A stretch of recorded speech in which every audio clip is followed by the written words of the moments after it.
And so the aliens have this nice violin. This techie magic violin. I was really nervous when you were like, nice violin.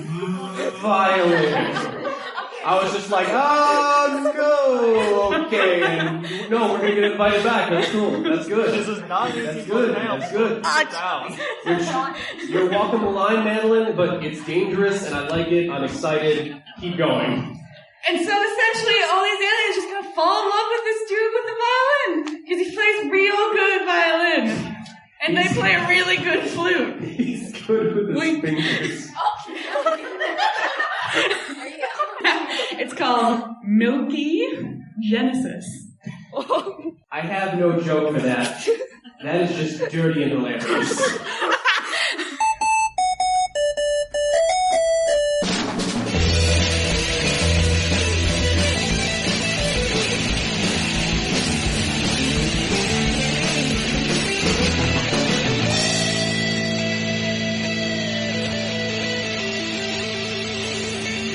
Travis, it's con time again. Ooh. But we can't make any con puns, right? No, well, Justin's not here, so I feel like they're going to be limited down to the normal amount anyway. So it's not a continuous restriction. Mm-hmm. And who is continually pissing the host off? Why, it's Travis, the merc without a mic pretty soon. You will not be... You know what, actually, your previous moniker from our other side project, Pod Against Evil, I'm thinking about just your whole name being like your call sign, if you will, being God of the Pod. God of the Pod. God of the Pod.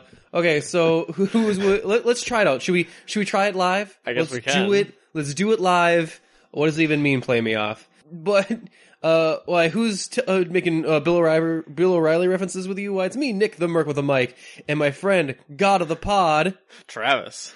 You know what? That works pretty good. Okay. I kind of liked it. I don't know. How do you feel about it? It's interesting. Well, you don't get to.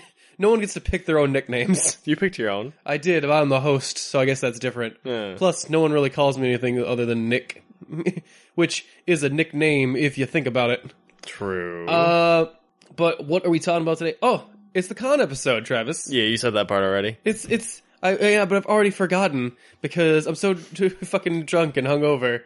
Still. You're drunk and hungover? Mm-hmm. Yeah. What were you doing last night? It's a thin line. That way you never get the full hangover as if you just keep drinking. Is that what overtime means whenever you say that? Yeah, whenever I say I'm going to work overtime, it means that I'm going to the bar called Overtime. You dick.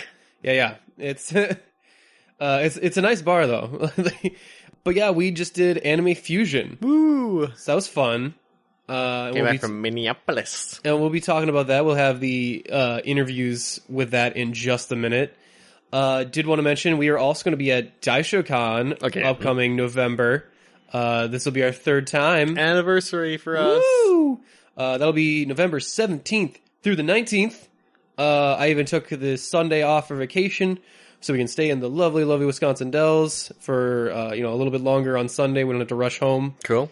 Also, this is, I guess, our Halloween episode, since it'll be coming out like the couple days before Halloween. True. But we do, other than costumes, we don't really have anything Halloween-y about it. Other than that, just want to let you know, if you are listening to us for the first time because your interview is on here, or just you checked us out at the con. Hi, nice meeting you. Again. Kind of. Maybe. We enjoy our new listeners, and we just want to give you the opportunity to help us out. We are trying to help you help us. And that's how the saying goes, right? Sure. If you'd like to help out the podcast, you can do so by giving us a 5-star review on iTunes. That's the best, most helpful, free way you can help out the podcast. Also, you can subscribe to us on iTunes. But if you give us those 5-star reviews, I will read what goes on that 5-star review on the air, word for word. That is my guarantee. That is why I wanted to make sure that before we started, my phone, because little background information here, my phone was being a dick, decided not to charge for me, so I had to run late night to Walgreens and get out a fucking a new lightning cord adapter thing so that I could search out, because we have some new reviews that I need to get to. Man, I'm glad I just have an Android. Mm-hmm. And here it is. Anime Fusion Game Panel. Saturday. From, guess who? Cosplay Mom. Yeah, awesome. The You'll- cosplay mom. You will be listening to Cosplay Mom later, but she was a very, very fun interview, along with her 2 cosplay children. Yes. And Cosplayettes. she gives us a 5-star review that says, okay, these guys started the panel by insulting someone? Question mark, question mark, question mark, question mark. Happens. Like, question mark, question mark, question mark. way to stay true to the brand, dudes. Hey, if you are looking for an apology, you came to the wrong place. The panel is pretty chill, cool vibe. I guess she just did this while doing the Geek Trivia. The content is pretty varied across all geeky and nerdy fandoms, and it's pretty cool. When I realize I should be reading this like a Valley Girl, it's pretty cool. When the question and answer format is varied, like making someone sing the theme song, cool beans, man. Cool beans.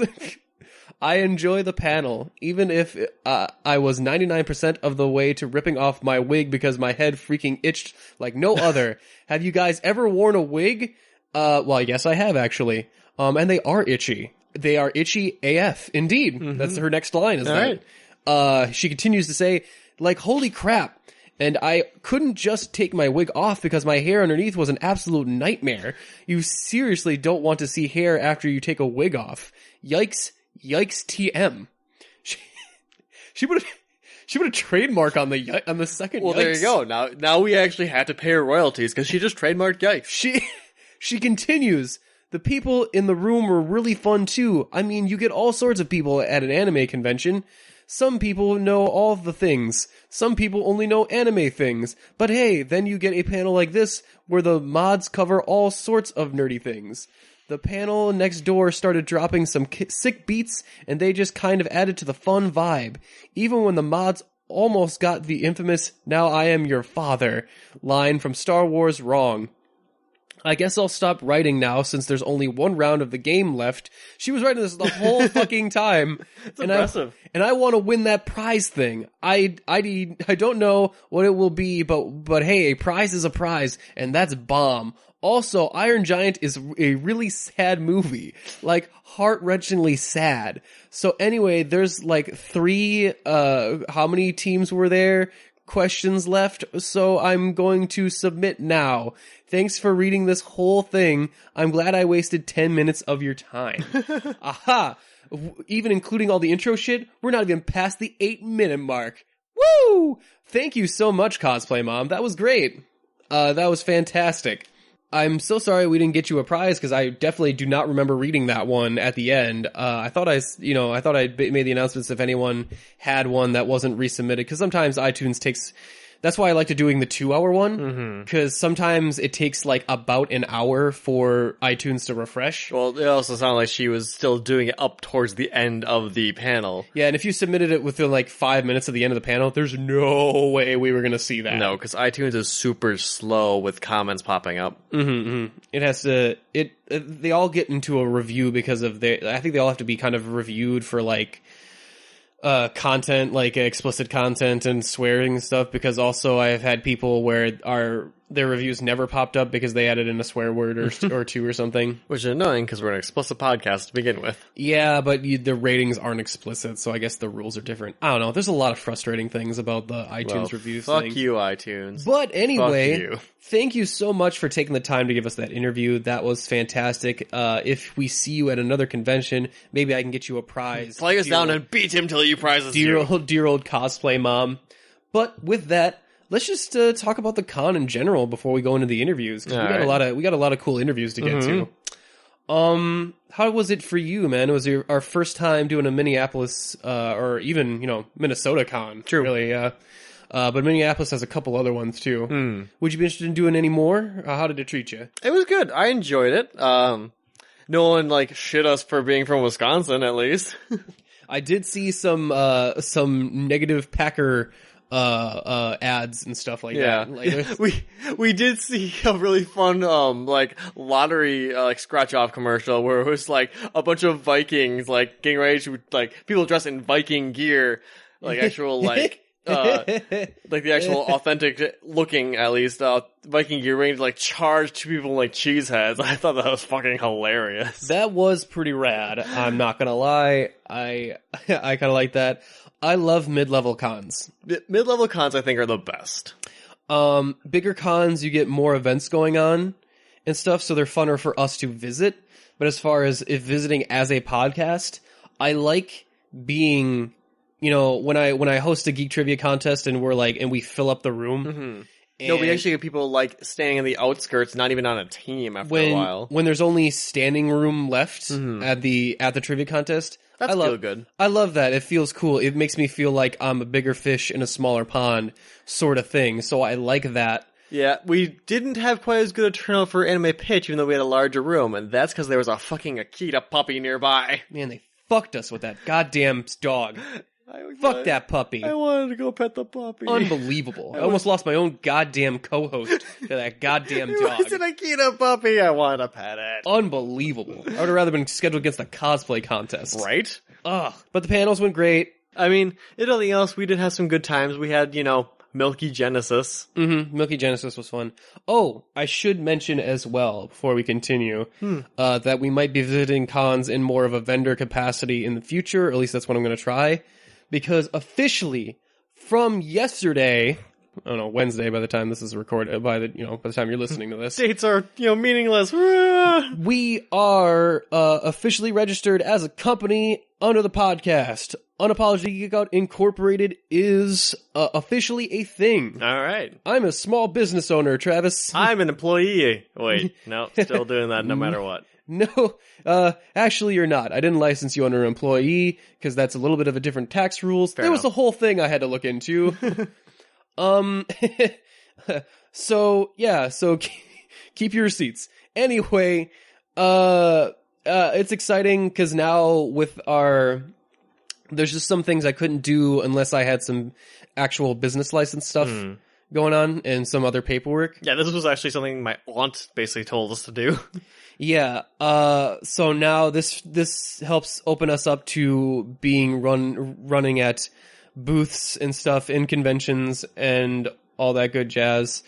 That way, if you guys want to help us out, you just mention to any con goer, maybe email your local convention and say, like, hey, I know these guys that could run a booth and they would be pretty fun. They do anime pitch and they run card games and do fun stuff with the audience.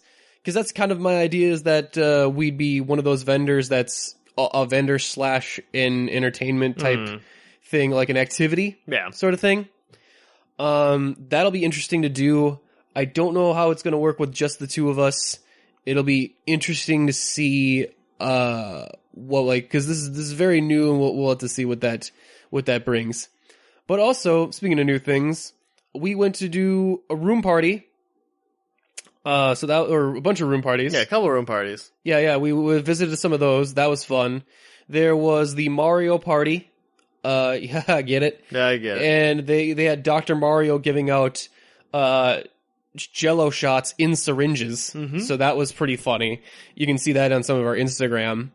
Very unsafe. We shared, we mixed, we threw them away. There was a Ruby party that was there. That had it was supposed to be set up to where it looked like they were the bouncers, from the Yellow episode, like the Yang episode from the opening, where they have all those thugs in the bar, yeah. That's what they were dressed up as. It was not immediately apparent to me. I was looking around, I'm like, what party is this? And then they were playing Ruby in like the background. I was like, oh, okay.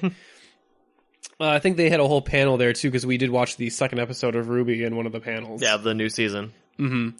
I hope no one ever thinks I'm very rude, because sometimes I like to sit in on a panel just to update my Instagram. I'm pretty sure there's been plenty of people I've seen just going in and like either reading the guide or playing on their phone. I think it's just sometimes you go in there to have a place to sit. Mm-hmm. Yeah, so that was pretty fun. My favorite party by far was the World of Warcraft party. Yes. Because that was the only one that had music that wasn't so loud I couldn't hear myself think, and I actually could talk to people. And of course, I had the greatest bartender that actually helped me regulate. And I was like, "Hey, can I get a cranberry vodka with extra cranberry?" Yes. Wink, wink, nudge, nudge, so that I could, look that I was like I was partying with some of the other crazy people, but actually keep myself a little bit even. Yes, it was Bro Linda. It was. See, I love that you remembered her name, because how could you not? How could I not? Her name was awesome. But yeah, we should mention. You know what? We should mention that too, because she was so awesome, so helpful. You'll hear her later because we interviewed her about running a room party, which was interesting, and it got me thinking about running our own room party at some point. I still like my idea. Well, you had a nice one that was like Halloween, but like in July, like Halloween in July. Like that's. Like, hey, bring your own costume or whatever, because like everyone there has already got their costume. Like it's like this nice, obvious kind of idea that's like right in the forefront that I kind of like. Yeah. And maybe we could dress up as like, I don't know, Universal like movie monsters or something. It'd be interesting. I'm not gonna lie. We definitely need a third person though. At least we need one minimum. 3. We need at least another person. So I'm not sure if that will work for like. Anything super recent, but I'm definitely looking into it because I'm curious. But yeah, Bro Linda was very, while also having a very badass name, she was very, very helpful and just very, very nice. Yes. And she has her own actual, streaming that she, streams, video games and stuff on. I assume she plays WoW. I mean, she was at the WoW party and she was dressed up as, what do you call her? A night elf priestess. The elf priestess, Tyrande. So yeah, she does that on her, she used to be on Twitch, but apparently she's not on Twitch anymore. Yeah, she got banned for some reason. I think she did not go into it, but you'll hear that during the interview. But you can still catch her on YouTube, I think, at Brolinda TV. So definitely give that a look. It's funny too, because she ended up playing a song where, like, I was trying to listen in the background, like, I know, like, very little of WoW, and it's only because I played some Hearthstone. I'm like, is that the Murloc sound? Like, yes, it is. I'm like, huh. The fact that I know that's weird, but I've never played WoW. Yeah. So, and man, she had some, like, one of the weird things about the room parties was that they didn't have whiskey at, like, 2 of the parties. And I was just like, with the WoW party, it was like 2 specialty drinks. So I'm like, oh, okay, that's that. But then it was one of them like, hey, what do you have here? And it's like, he asks, what do you want? Yeah. Which is, for me, is the universal sign of like, open bar. We have so much shit back here that I'm not going to name it. And I'm like, oh, okay, what do you have for whiskey? We don't have whiskey. And I'm like, okay, I don't want to be one of those guys. But if I ask you, what do you guys have? And your response to me is, what do you want? It's basically someone saying, like, we have all the sodas. Can I have Coke? Is Pepsi alright? No! No, you say you have Pepsi products then, you son of a bitch. And I was just like, oh, I assume that when you say something like that, it means that it would take longer to explain what you have than it would be to just me to guess, like, something you might have. So when I name... I didn't ask for like Jameson. I didn't ask for Johnny Walker or a specific brand. I asked, what do you have for whiskey? And the guy's like, we don't have whiskey. None of that, he even said, like, we don't really have dark liquor. Like, yeah. What? Okay. Unbelievable. So, like, just looking at what he had left, I'm like, alright, because he had, like, some soda bottles lying around, so I'm assuming that's what they're supposed to mix with. I'm like, I asked some guys, like, can I have a tequila and Sprite then, I guess? And he's like, well, I think we have a little bit of tequila. And he gave me a drink that, as I swear, in a red Solo cup, like, 90% tequila. I'm like, a lot of tequila. Dude, what were you fucking expecting me to do with this? It's not even a shot of tequila. It's just a red Solo cup of tequila. Like, that's the reason he probably didn't have much tequila left, is because he kept handing it out. Yeah, so I was a little sad because I was drinking some vodka and I'm like, okay, vodka's pretty fun, but man, I needed some whiskey to do that, like, to go throughout the entire night. And then suddenly, I was talking with Bro Linda herself, and as she had taken a break during one of the other to come visit some of the other parties, and she was like, "Yeah, there's no whiskey here. I'm gonna have to sneak into my secret, Jameson. If you let me have some of that, I will be grateful to you forever. It would be my everything." And she let me have a little bit of Jameson, and I was like, "Yes." It was like she actually gave me a potion. I actually saw my hit points go up 20. The only problem is that the guys from the podcast that was also there, the best threesome ever, Kevin and Nick also saw like, I don't know what Kevin must have like Superman hearing, but for liquor. Cause as soon as she comes over to me and like says in under her breath, like, okay, yeah, here's a little bit of that Jameson. I'm like, oh, thank you so much. And then Kevin goes, did I hear Jameson? So these are room parties in like hotel rooms. It's a pretty crowded little venue. It's like when Jimmy Olsen hits that little distress signal on the watch to call for Superman, only it's booze. So I felt a little bit bad because her whiskey little reservoir got drained almost immediately. So like, oh damn it. I led the lamb to slaughter. I led the camel to the watering hole, and now there's nothing left. It's just desolate wasteland. But I did have fun the rest of the night too. What else happened? Oh yeah, I ran into Drunk Joel that you'll see on our Instagram. He was pretty drunk. The Joel cosplayer from The Last of Us. He was fun. He was a fun guy. Apparently military service. He had come back. I think he did military service in Afghanistan or something. All right. I can't remember. I was a little bit tipsy when I was talking to him. Fair enough. But yeah, he was a very interesting dude. He apparently makes his own cosplay weapons. Yeah, I heard that part. Yes. So interesting guy. I don't think I got the card or whatever to figure out where his stuff is. The last I heard is that, this one person I was heard talking to him was that only his boss had cards, he didn't have any, and he didn't seem to be able to get more.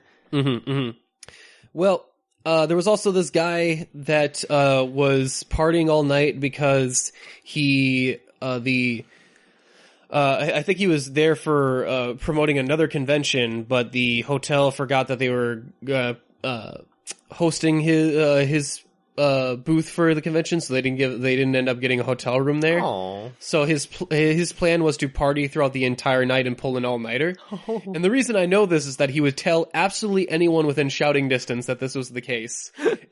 And I saw him like, what time is it? It's like midnight, and this guy is already this drunk, and I've heard this speech like twice already. Wow. Oh, this guy's done. He's gonna pass on the floor somewhere. So I went really long that night. So by the time it hits about 4 o'clock in the morning, I see that guy again in a puddle of his own throw up, and and he's giving the exact same fucking speech to one of the security con people, and just like, you see the convention, they forgot about us. And I was supposed to pull, like, he's giving you could tell, like, he had this one speech throughout the entire night that he was giving. It was sad. It's kind of sad. Yeah. I made sure to step over him, so I didn't step on him, so that was great. I mean, he doesn't really need to be stepped on more. The problem is that I could see that coming. Like, I knew, like, there's only one way this goes. Oh, easily. And then I'm like, I wish I could help you, but there's no helping you. There's no helping. Like, barring giving him your room yourself. Which I'm pretty sure that's what he was fishing for. Was for someone to share his room with him. And I was like, because otherwise, why tell everyone the exact same story? You got a point. And I'm like, oh, nah. No, thank you.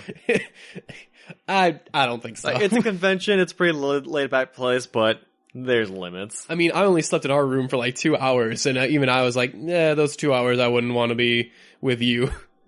I made a late night drive to Perkins, with some of the con people. So that was pretty good. It was actually, everyone who was running, like, I think it was two of the people that were running the WoW party, including Brolinda, and, the Ranger that was, at the bar as well. Okay. We had some late night breakfast. We saw John Gremian. Is that what his name is? Gremian. Oh, okay, I got it. The guy who sounds like a Digimon. Except he wasn't a Digimon. That was GeekCon. Gremion! I choose... but yeah, Gremian, is... He was at the, booth opposite of us at 4 o'clock in the morning, or like, no, it was like 3, it was probably 3 o'clock at that point.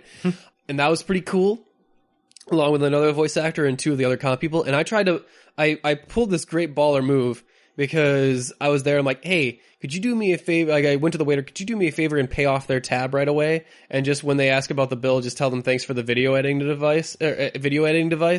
Advice. Not device. Thanks for the devices. Because John was nice enough to run like this panel and it taught me a lot about video editing in Premiere. So I was like, oh, that would be pretty cool, like to do, and like, you know, that way I got a fun story, and like when they finally realize it, they'll look around and I'll do the tip my glass, like, hey, you know, looking out for you, brother, sort of thing.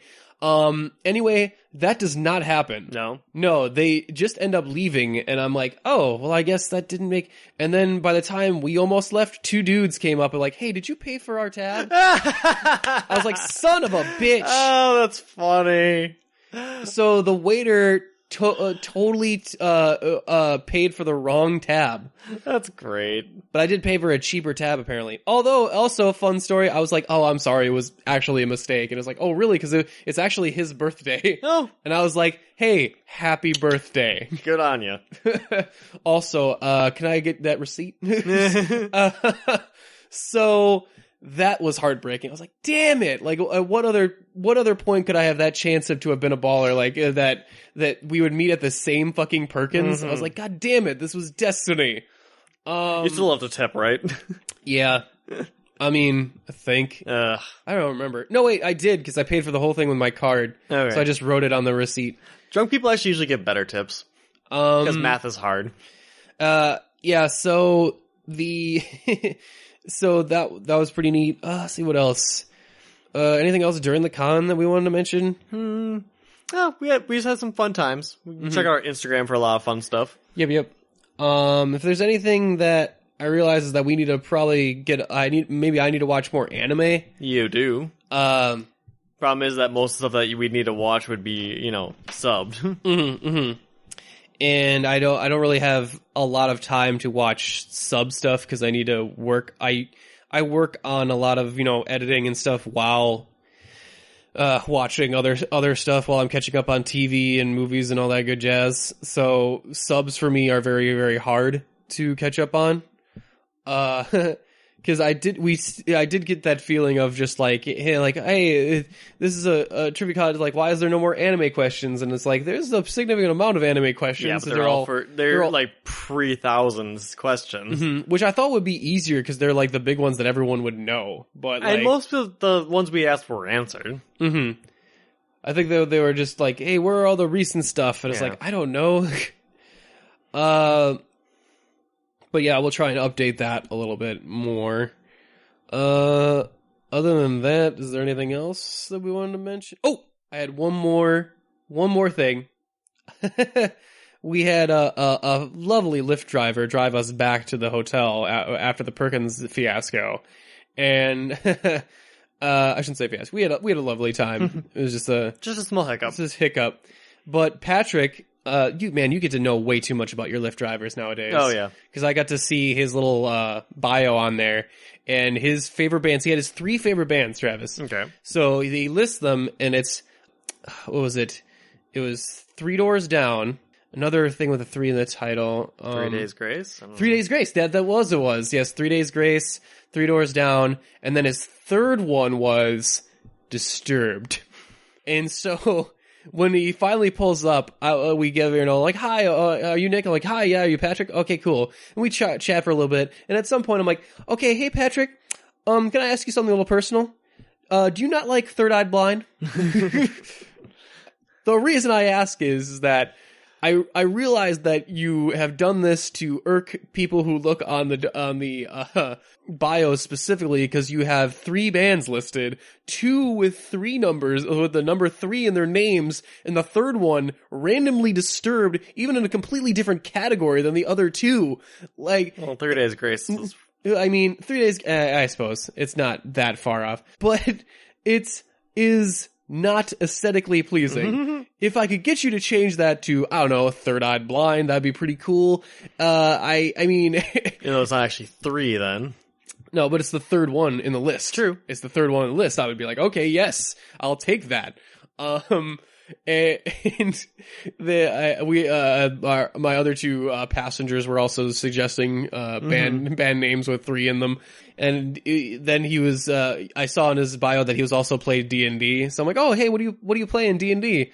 I usually play a ranger. I'm playing a ranger right now. It's like, hey, you know what I like to listen to when I'm playing as a ranger? Some Third Eye Blind. That's really gets me in the mood. So I just harassed our fucking Lyft driver the whole way back to the hotel. And I'm just like, it was lovely meeting you, Patrick. I am so sorry for harassing you about your thing. But for realsies, you might want to think about changing it. I'll even take 30 seconds to Mars at this point.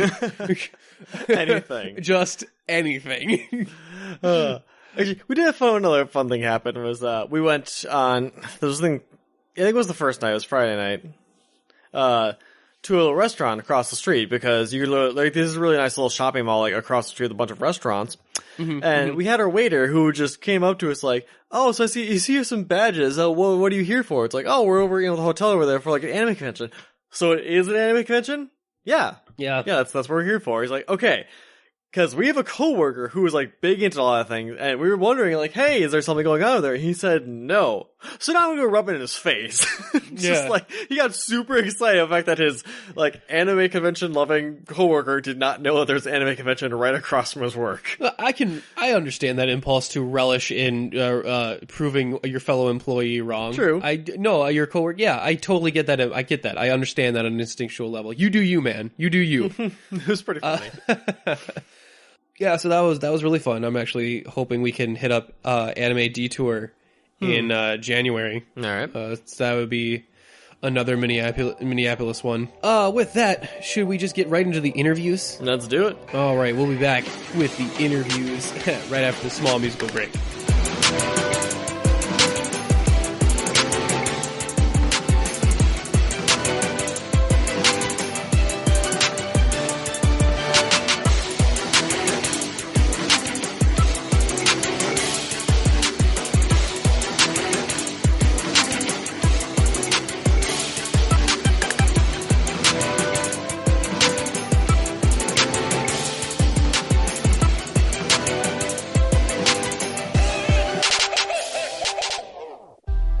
This is Nick with the UGO podcast, getting my first interview. That's right, you are the first one at Anime Fusion. The pressure.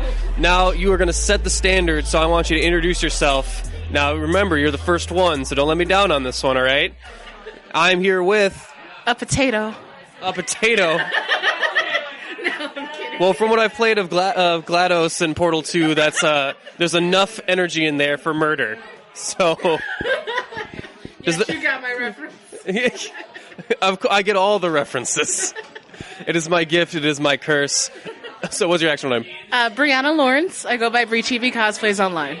Breachibi Cosplays. That's very nice. And I should mention you are wearing a Buzz Lightyear ball dress, I guess, a ball gown? Yes. Very interesting. Like, you. I didn't realize that their Galactic Federation had formal events.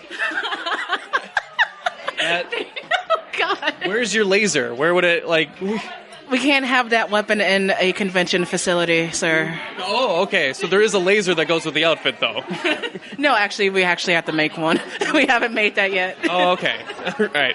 Well, I'm just wondering, like, I'm trying to do some sort of falling with style joke, but all I'm getting is, like, dancing. My gosh, that's It's not coming together. I don't know. Infinity and beyond. No, I know. I'm not on my game. It's early. It is pretty early, and I did hit up some of those after room parties last night, so I think it's fine. But anyway, I am here because I caught your panel last night, and you have a lovely booth here. Would you like to mention the booth name and your lovely cohort? Yeah, we go by Stone Together Reflections. My partner is Jessica Walsh. She goes by Snow Cosplays online. We sell a lot of our original books and prints, and she actually makes pixel quilts. Oh, very cool.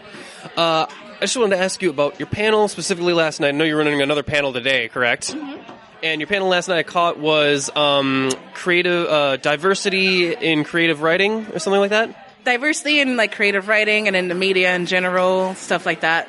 It was very interesting because you went through like some good examples, bad examples of diversity and how to incorporate it. And I think one of my favorite segments was the favorite reasons not to include diversity. For those of you at home, I made finger quotes, but I realize you can't hear that. If you do it hard enough, you can hear it. You just gotta did it. So would you just want to describe the panel a little bit? Yeah, so basically we came up with the panel because we're creative writers, my partner and I, and we try and have diversity in our work quite often. And the panel is beyond creation, diversity in writing, because a lot of people think that as long as you make diverse characters, that's all you have to do. Mm-hmm. And so the panel is like, you have to create the characters, but you also have to support the characters and support the diversity when it happens. Asking for good representation instead of just any representation that's out there. It's okay to question things and not be happy with what you get and wanting better. So when we do the panel, we usually go, so what's some bad examples that you can think of? And then we say, what's some good examples of things that you thought the diversity was great and you felt satisfied with it? And then we'll talk about the excuses you hear as to why there isn't diversity in the media or in different works. So that's the part you were saying that you were honing in on, and it's like, the assumption that POC won't make ticket sales because people don't relate to POC and things like that. Because we all know how the Fast and the Furious franchise is the most lowest rated franchise that makes no money whatsoever. Right? Exactly. Or how people aren't excited for Black Panther at all. Nope, I haven't heard anything. I know. My Twitter has not been blowing up at all. Don't forget Get Out, too. Oh, and Get Out. All right, Get Out didn't win 1,000 million awards and things like that. Mm-hmm. So, but we hear that all the time, diversity isn't marketable, it's not going to sell. People can't relate to that type of character. And then when you actually go out in the world and you see people like, I'm excited for Black Panther, I'm excited for this black character, I'm excited for this queer character. And so that's what the panel goes into. And the last part of the panel is how to actually create these characters. Research. My partner and I play off each other because she's white and I'm black. So I don't see color. Oh, God. To me, you're both amorphous blobs. How am I doing? Not great, right? You're doing okay. You're doing pretty good. But she'll talk about how, we have to do research on areas we're not familiar with and, research and, make sure you're representing things to the best of your ability, ask questions, be prepared for people possibly telling you things that you weren't expecting to hear and stuff like that.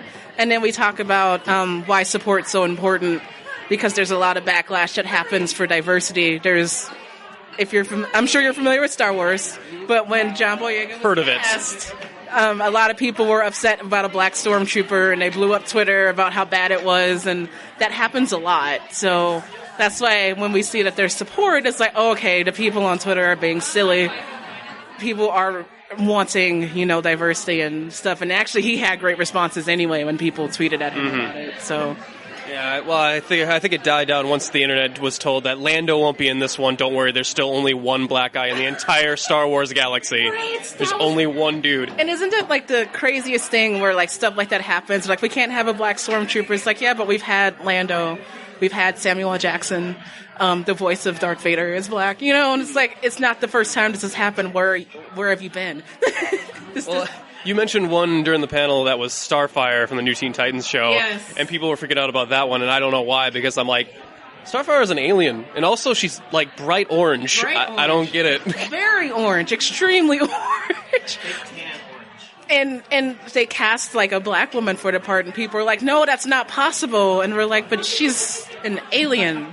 I guess, yeah, what did they want? They wanted, I don't know, someone from the Jersey Shore, to be Starfire? Actually, an actual tan person. Actual orange person. And doctors are like, that's unhealthy to be that orange. Is that what you want? What are you talking about? The most powerful man in the White House is orange now. Oh, burn, sick burn. I'm sure he would have some things to say. I did want to ask you about, what's your next panel coming up, too, because you mentioned you had another one?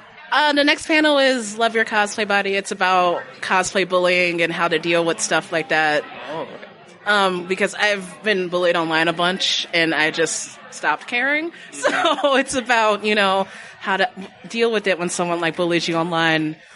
Things I've went through, things I did to get over it, and, giving tips to people on, if you get some online hate or hate at a con, here's some tips on how to, deal with it. And cosplay is supposed to be about having fun. And that's why we all get dressed up and walk around cons and take pictures and things like that. So that's tonight at 9:00. That sounds fascinating. I hope I can make it. We don't have anything running about then. I don't think so. Yes, we only have the one. It's a light work weekend for us. So yeah, I also want to ask a little bit more about the diversity thing too. Is that you were asking about bad and good examples. I think when we got to good examples, I think it was just mentioned absolutely every character in Steven Universe. Yeah. Like every other thing was like, well, there's this one character in this one show, and then there's like maybe two characters in like this comic book, but then Steven Universe is like absolutely everyone. It's amazing when it's like everyone in one show, and it's not just one character you can like love. It's like a bunch. I mean, Rose Quartz plus size, Ruby, Sapphire, Garnet. You know. Yeah, so you get two characters for the price of one with Garnet, and it's amazing because it's a children's show. So, and one of the things that someone mentioned in the panel was people were saying that children can't handle, certain forms of representation. But Steven Universe came out and everybody's like in love with it. And it's like, well, your argument's invalid. These kids love Garnet. They love Ruby and Sapphire. It's not like, going to condemn them to hell or anything like that. So that's a good point with Steven Universe, because a lot of people were like, I love this one character or these two, and every once in a while you get a show where you're like, well, I love like 5 characters or 8 characters. That's how I was with like X-Men animated series. Like I love like almost everybody except for like Jean Grey and Cyclops, but I love everybody else. They're the leaders. They have to be like these boring white people. Like that's It was the 90s. It was like a requirement. Different time, yeah. And I'm like, Cyclops is the goody two shoes, and Jean is, I can't explain her. And she's one of those people that has no defining qualities except for that every man wants to sleep with her for some undefined reason. And then she becomes Phoenix, and then she's awesome for like 5 episodes. And for me, I'm like, Storm is right there. Like, she's right to the left. You can't see my excited gestures because it's a podcast. But Storm was my favorite. Right? White hair, way hotter. Okay, she had a personality. She was like a fucking god. Like, there is way more going on with Storm than Jean Grey. She can control the weather, Yes. She had everything. You can keep secrets from her. Yes, you could keep... Yeah, there's no upside to dating a telepath. That's all bad. That's all bad. Bad stuff right there. Very good point. Anyway, you said you have created some books over there as well that you guys are selling. What are the names of them? So we have the Hunter series is Seeking a Storyteller Beneath the Chapter. We have 7 books planned for that one. That's the one I write with my partner. That's urban fantasy, takes place in the Midwest. Wait, Minneapolis. We're in Minneapolis, so I can say Minneapolis. we travel a lot, so we like narrow it down to Midwest when we're like down south or something. But it's about a creature called the Storyteller, and he lives in a giant library, and every book represents someone's like life. So he can take anybody's book and like change it any way he wants. Oh, okay. And so it's about this group trying to find him and get hold of that type of power. Oh, okay. So are they going to go radical? Are they going to change up the Dewey Decimal System? What kind of chaos are they going to wrought? That would be spoiling it, my friend. I need to know now. You effective salesman, you. I try. The other book is Magnifique Noir. That's my book I just released 2 weeks ago. And that one is about a group of black queer magical girls. So it's kind of like Sailor Moon, but with black queer ladies. There's a woman named Golden Blaze. She was a magical girl 20 years ago.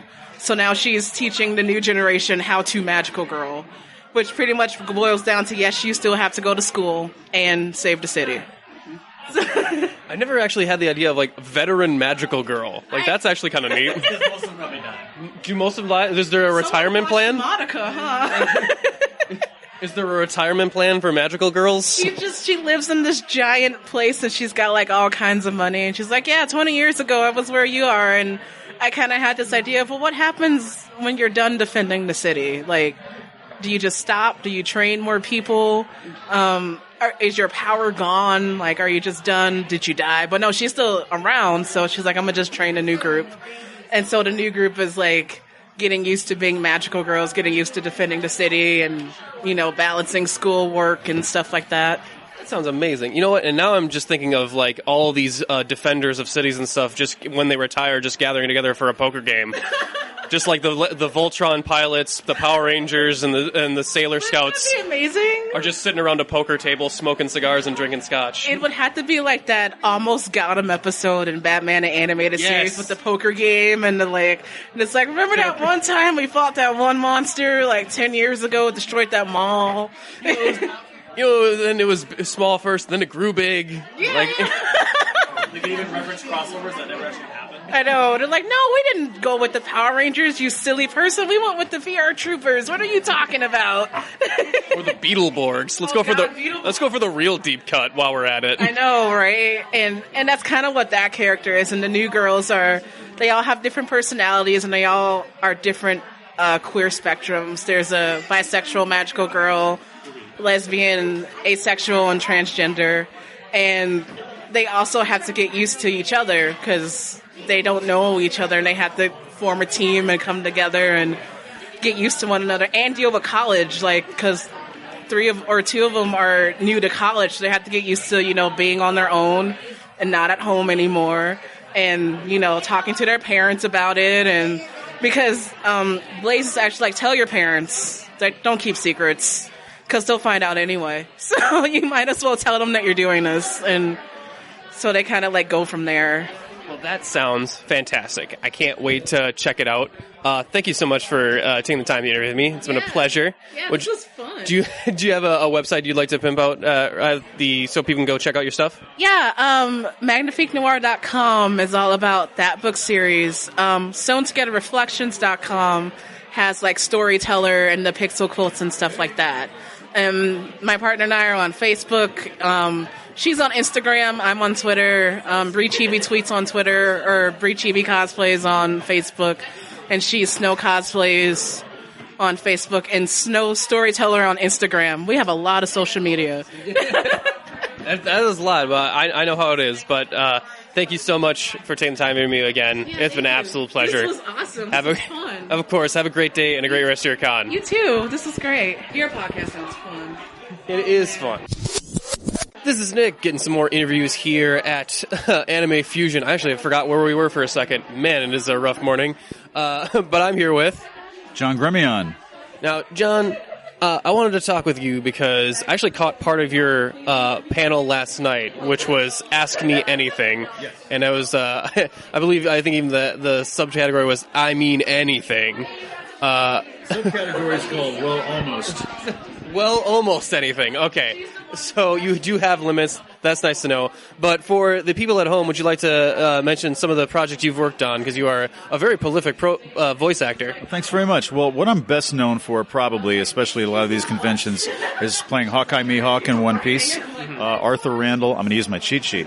Arthur Randall in Black Butler. We just did the remake of Vampire Hunter D for Sentai a couple of years ago. That was really fun. Akame ga Kill and Parasite the Maxim were both on Toonami on Cartoon Network. Urarari Ramono, Dramatical Murder, some characters on Full Metal Alchemist, Eden of the East, Trinity Blood, Basilisk, Razafon, Air Gear, Air, Halo Legends, a lot of fun stuff. Been doing stuff for Sentai, Okratron 5000, and Funimation for about total of 20 years. It's probably my 20th year recording anime this year. That is quite a catalog. So I imagine this is not your first con, I'm assuming. Not my first con. Now, I've been doing a lot of theater in Houston. I'm an actor, a stage actor also, where I'm from, a native Houstonian. And so a lot of my weekends in the last few years have been taken up, so I didn't get out to a lot of conventions. But I'm trying to do a little more of it from here on. Oh, okay. So I'm trying to mix things up a little bit and get out to some of these cons because I love meeting people and doing panels. It's a blast. Yeah, so it's been treating you pretty well then. Yeah, we did No Brand Con in May. We were at Delta H Con in Houston over the summer, and here at Anime Fusion. It's a rainy day, but we're having a great time here in Minneapolis. It's really fun. It's nice, despite the dreary weather. It's fun, bright and fun on the inside. Absolutely. Totally. So have you had any fun fan experiences that you can remember so far? Oh yeah, we had some really cool people showing up at panels. The Mihawk fans are really the big ones, I'm noticing. Yeah. People really know him, even though he's a small character. I've had people come up to the table and it's all about Mihawk, and they want me to sign 25 little collector. I just had a guy come up here about an hour ago. He had a stack of like 25 collector Mihawk, like bubblegum card looking things. Wow. And we signed all of it. It was really fun. It was great. And then we had a lot of people show up at the panels last night. Tonight we're doing a video editing panel because I'm also a video editor. I was going to catch that because we're working on video right now. Totally come out. We start with Adobe Premiere Pro. We go over the basics. I need so much help with that. Some really cool stuff. Oh, you'll love it. And we go over some do's and don'ts that I've learned in the industry over the years because I've been doing that for about 20 years as well. Tell me what I'm doing wrong, John. Tell me what I'm doing wrong. You'll learn it all tonight. Come out tonight. We'll have a great time. That sounds great. Do you run any other panels? Tomorrow at 3:00 we're doing another panel with Carrie Savage and Josh Greeley. Hopefully will join me. They gave me 2 VA panels, this Q&A panels, excuse me, this weekend. And tomorrow I think Josh and Carrie will be joining me down in panel room 2. Oh, very cool. Before we do closing ceremonies tomorrow. Which panel is that? Is another just voice acting? I think we're just going to tell funny stories from the booth. Oh, cool. Yeah. All the fun stuff that happened. That sounds very fun. Yeah, it's going to be cool. We're looking forward to it.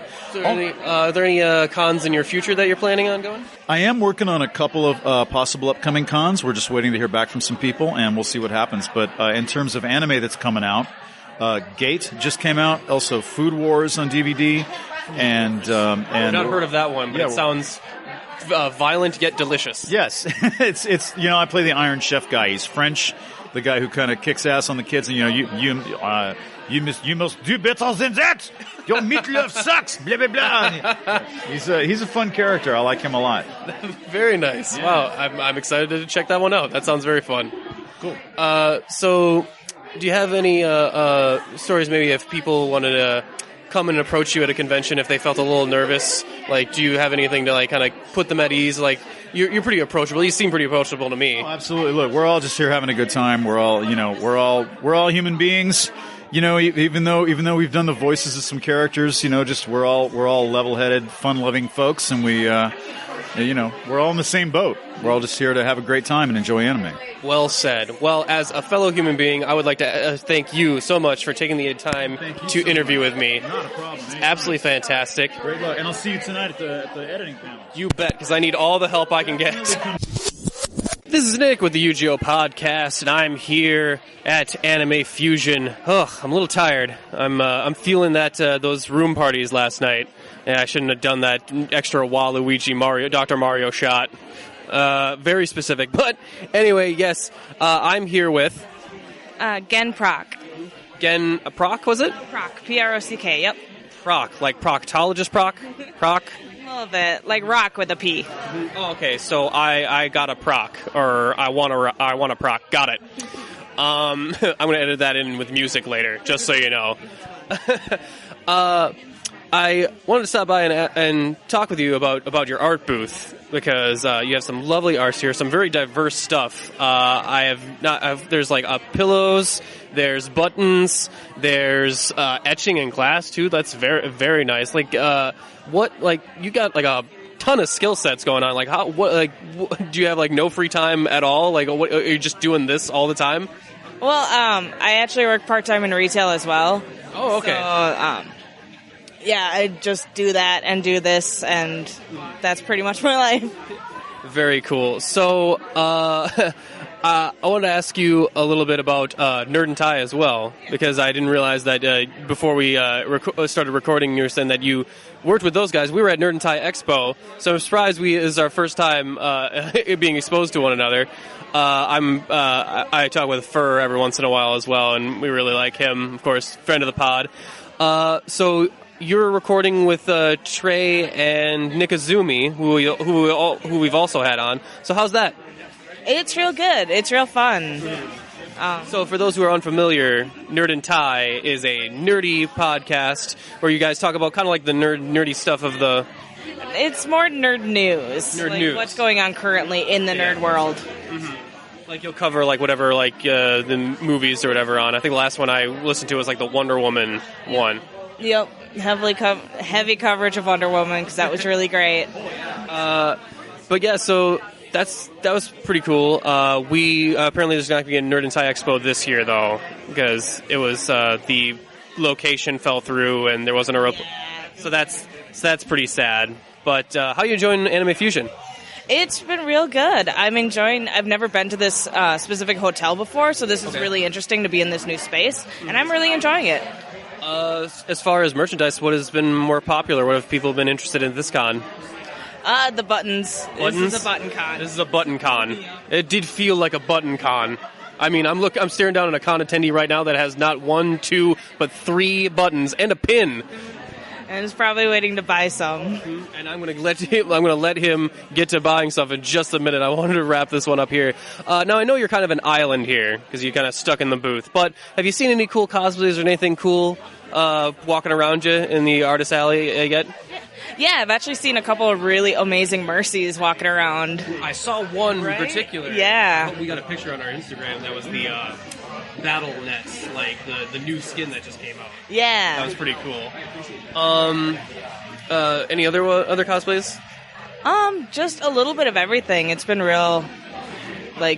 really nice in the diversity of the costumes that have been around.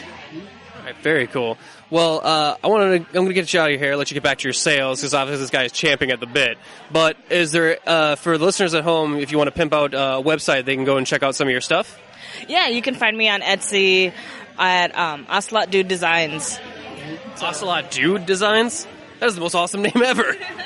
Ocelot Dude. Yep. Ocelots are my favorite animal, and I am a product of the 90s, so dude makes sense. You and Archer, all about them ocelots. Yep. Just peeing everywhere. Babu, no! Oh, no! Oh, no! Thank you so much for taking the time to interview with me. Yeah, no problem. And just talking silly stuff with me. I'm going to go try and look for an ocelot right now. Yeah, good luck. But I'll let you know how that goes. Thanks, and have a great rest of your day and a great rest of your con. Yeah, you too. This is Nick with the UGO podcast, getting some more interviews here at Anime Fusion, and I'm here with a repeat offender. I'm here with Samantha Girl. Samantha. Now, we've had you on back in the, I want to say, DaishoCon? No.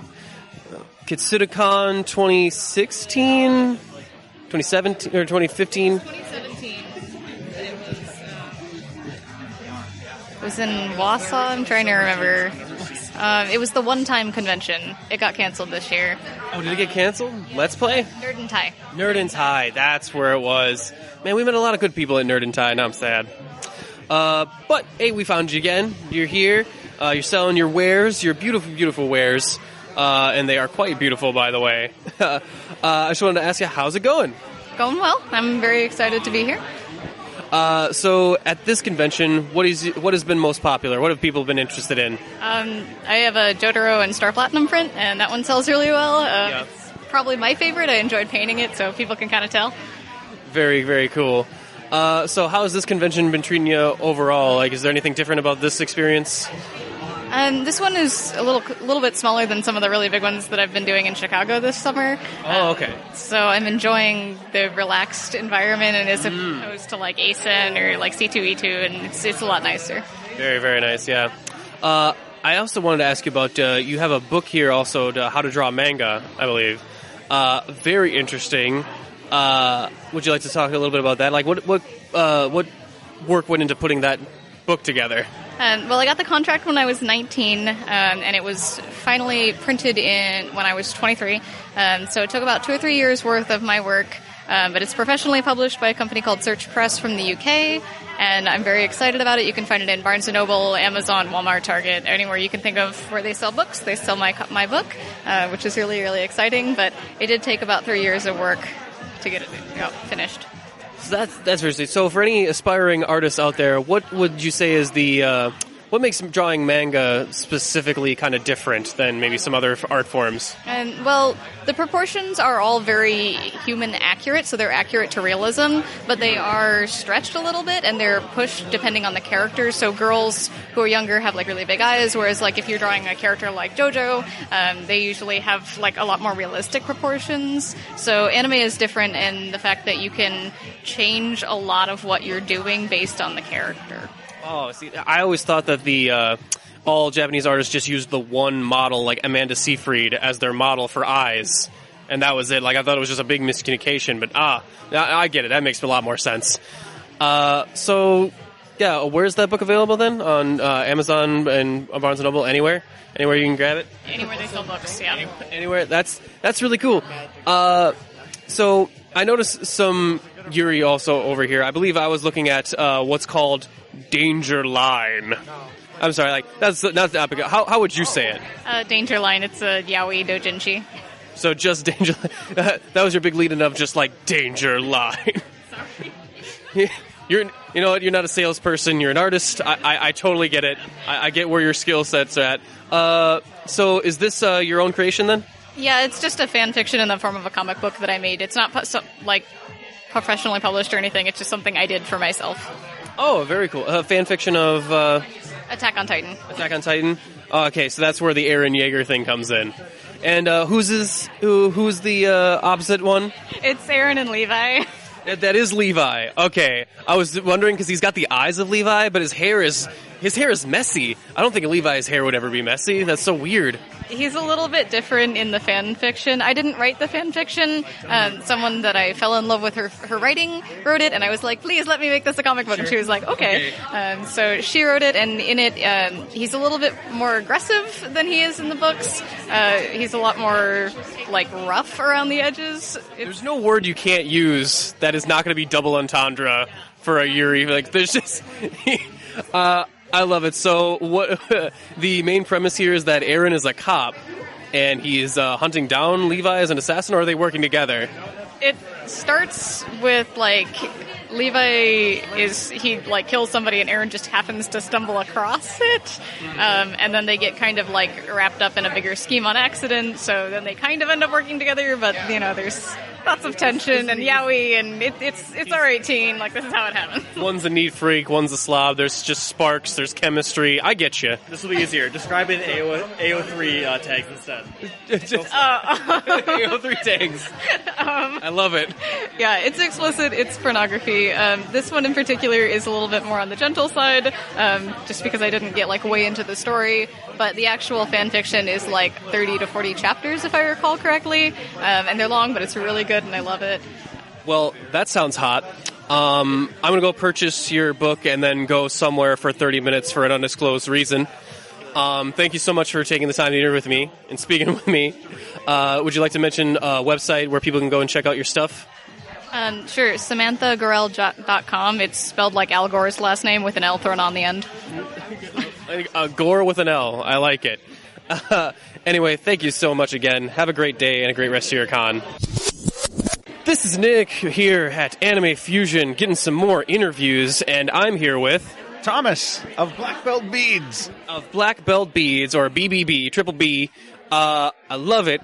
And the reason it's named that is because I'm here at his lovely art booth, and there's a bunch of different bead sprites here. That's what they're called, right? Bead sprites? Bead sprites is the term that people use most frequently, yes. Most frequently, but it's not like a defined term. Like, it sort of is. There's an online community on Reddit, r/bead sprites, and it's just kind of grown and grown, and so that's the name that people have adopted. Very cool. And of course, you got a bunch of nerdy properties here and all in bead sprite form. I see a Majora's Mask over here. I see plenty of Pokemon. My co-host is saying oh my good, that Stranger Things is amazing. We're definitely getting a picture of that for the Instagram, that's for sure. Very, very cool. So, and I see some really intricate ones in the background here. The Metroid is really cool. Sonic. How long do these bigger ones take? I mean, they'll take several days. There's a lot of... Even if someone else is doing your art for you, someone else comes up with the pixel art, there's a lot of customization that goes into it before I can start laying down a single bead. Yeah. There's not as many colors of beads as there are colors available on a computer screen. You know what I'm saying? Right. So a computer screen has 16 million colors to work with. I have about 150. Okay. So I have to make everything kind of condense and change my gradients up so that you can still get the shading effects while only having like 5 shades of blue to work with. Okay, that sounds actually... I'd never even thought about that before, but that makes a lot of sense. So what has been most popular at this convention so far? Ooh, Rick and Morty. Rick and Morty? are very Shocking. popular. Yeah, exactly. Recently, they've been, super popular. Anything I make Rick and Morty just flies off the table. Man, how has there not been a episode where they got pixelated and put into a video game yet? They haven't? God, I feel like they might have. I guess not. They've been in a virtual realities and stuff, but they haven't been in an arcade style pixel. Oh, geez, Rick, I'm limited. I only have 3 animations, and this jump mechanic. It's weird. Shut up, Morty. There's also there might be a pixelated one in the what's the Android game Pocket Mortys? Pocket Mortys, yeah. There might be a pixelated one there, but yeah, otherwise it's all just customized. Yeah, they really should hop over cross universe. I guess would be the. I would definitely be interested in that. So, what did you get your start on? What was your your first Beat Sprite? Well, my first one. Where is it? Right over here. So this is one of the red mushrooms from the original Mario. I think it's Mario 3. This one. Classic. The Mario Brothers 1 was that weird yellowy orange mushroom. So the way it started was I saw that mushroom on r/gaming, and I'm a moderator of r/gaming on Reddit, so I see a lot of shit all the time. But I saw one of those, and I thought, oh, that's kind of cool. Maybe I could try that someday. I never got to do it as a kid, and most of the time, when people come up to my booth, they're telling me, oh, I got to do these as a kid, or at summer camp with my family, whatever. I never got to. So I told my wife about this, the mushroom that I saw, and the next day, she brought me home a bucket of those mixed beads. It's 15,000, completely mixed up, so I'm going through separating by color, which, pain in the ass, don't do it. If you're going to buy individual color packs, do not buy the shuffled up mixed bucket. Then I made that mushroom, and I thought, oh, that was cool. What else can I make? And I made like a Mega Man or something, and I just kept going and going and going, and kept getting bigger and bigger. And so now I have these ones that are 3-4 feet wide. I made the start screen from Sonic the Hedgehog 2, and it's about 4 feet. I can't remember how many beads. I think it was 20,000. It was a lot of beads, and every one is placed one at a time by hand. That is crazy. It's a little obsessive, yeah. Someone could speed run through Sonic 3 times before you'd finish that thing. Oh, more than that. It took days and days and days. Crazy. I do like the Punisher. I like his little scowl. Look at him. He's so mad. Going right up against Daredevil there. Ready to shoot him in the head again. Let me ask you something, Red. Gotta love John Bernthal's Punisher. His portrayal was fantastic. Anyway, I know you've been kind of an island here, and since you can't really move too far away from the booth, but have you seen any cool cosplays or anything interesting around the convention? Cosplays this con. You might have to cut some blank space here because I'm going to have to stop and think for a minute. So you can go from a previous con you've been at too if you want. Assuming this is your first one. This is con number 67, I think, for me. I like a guy who can keep track. That's a lot. I got to keep track of all my sales, so I got a notebook for every con. I suppose. I don't even know how many we've done. So. Oh yeah. But yeah, they all start blending together, and even though there's really cool, unique costumes, it's you see it yesterday, and all of a sudden it feels like the con you did last weekend. it just goes so fast. Recently, there's been a guy. His name is Jason Kraft. If you look him up, I'm sure he's on Facebook or whatever. Kraft FX, I think. He made this Iron Man costume, and it is spectacular. It's got he did 3D printing on all the armor. He painted it himself, did weathering effects and rusting and damage effects. He's got a Wi-Fi network in the suit. What? So that when he twitches his finger, the suit talks, the eyes light up, the helmet goes up and down, covers his face, and the eyes light up again. If he holds up his hand and twitches this finger, the light in his hands light up and does the blaster noise. Jesus, is Jarvis actually in there? Yeah. That's the next step. My God. It's really impressive. So look him up. Jason Kraft was his name, Craft. I am definitely going to do that. But you know what? I want the listeners to look you up as well. Is there a web page they can go to check out your stuff? I do have a web page. It's blackbeltbeads.com. It's not updated super frequently, but I am there, and I do. Mostly it's just there because I have to have a website. Mm-hmm. When people come looking for me, I just tell them to send me an email, and it's blackbeltbeads@gmail.com. because they want something specific made, and I don't have it yet, even though I have all this stuff. Right. They'll tell me about a comic book character that I've never even heard about. Yeah. So I'll make that for them and just ship it out to their house, and that's where I do a lot of my business. Well, that sounds lovely. So definitely check out his stuff if you get a chance and you need some beat sprites of whatever character, because he sounds like he's willing to do anything. Anything for money. But I'm going to let you get back to your sales, and you enjoy the rest of your day and the rest of your con. This is Nick with the UGO podcast, here getting some more interviews at Anime Fusion, and I'm having a grand old time because I'm here with... Lee Blower South. And? Ty Blower South. Those are some lovely names that I'm definitely hearing for the first time. I wanted to stop and talk with you guys because you are running you're co-running this booth, correct? Yes, yeah, that's yeah. right. Mm-hmm. And on the one half, I see some graphic novels and some other artwork as well, and I see some jewelry of some over here, some really lovely stuff. Is that like crystals and stuff over there? Yeah. So. As Terry likes to say, jewelry made out of real stuff. I know the stones of everything I've got on there. There's quartz crystals. There is some glass because glass is pretty. There's dinosaur teeth. So I see. Yep. The only thing I can't say is 100% that I know for sure is a real thing is the arrowhead, because I got it from my grandfather when he died, and he was a notorious liar. It's okay.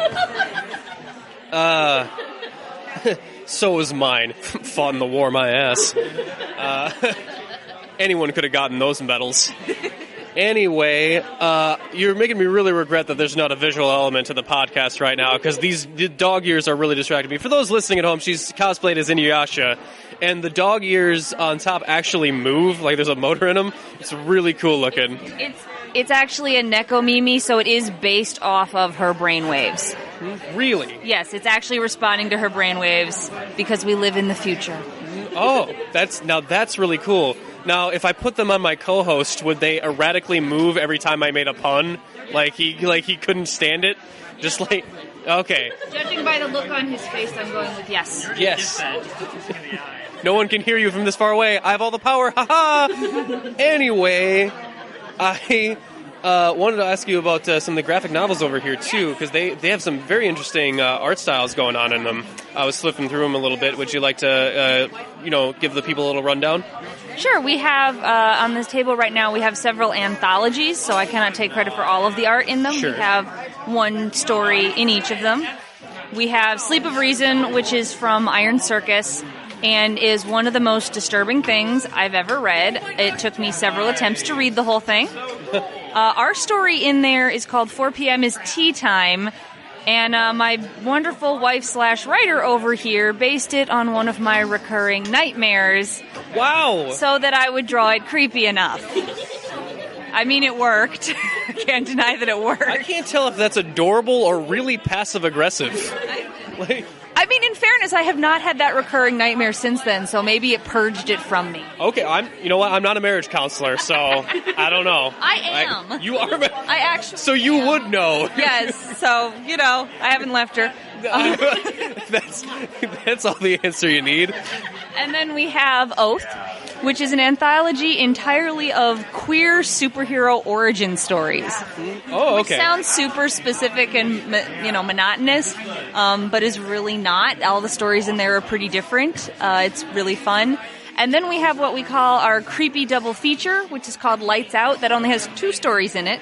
One by us and one by Theo Lorenz, who's a good friend of ours in our same comics making circle.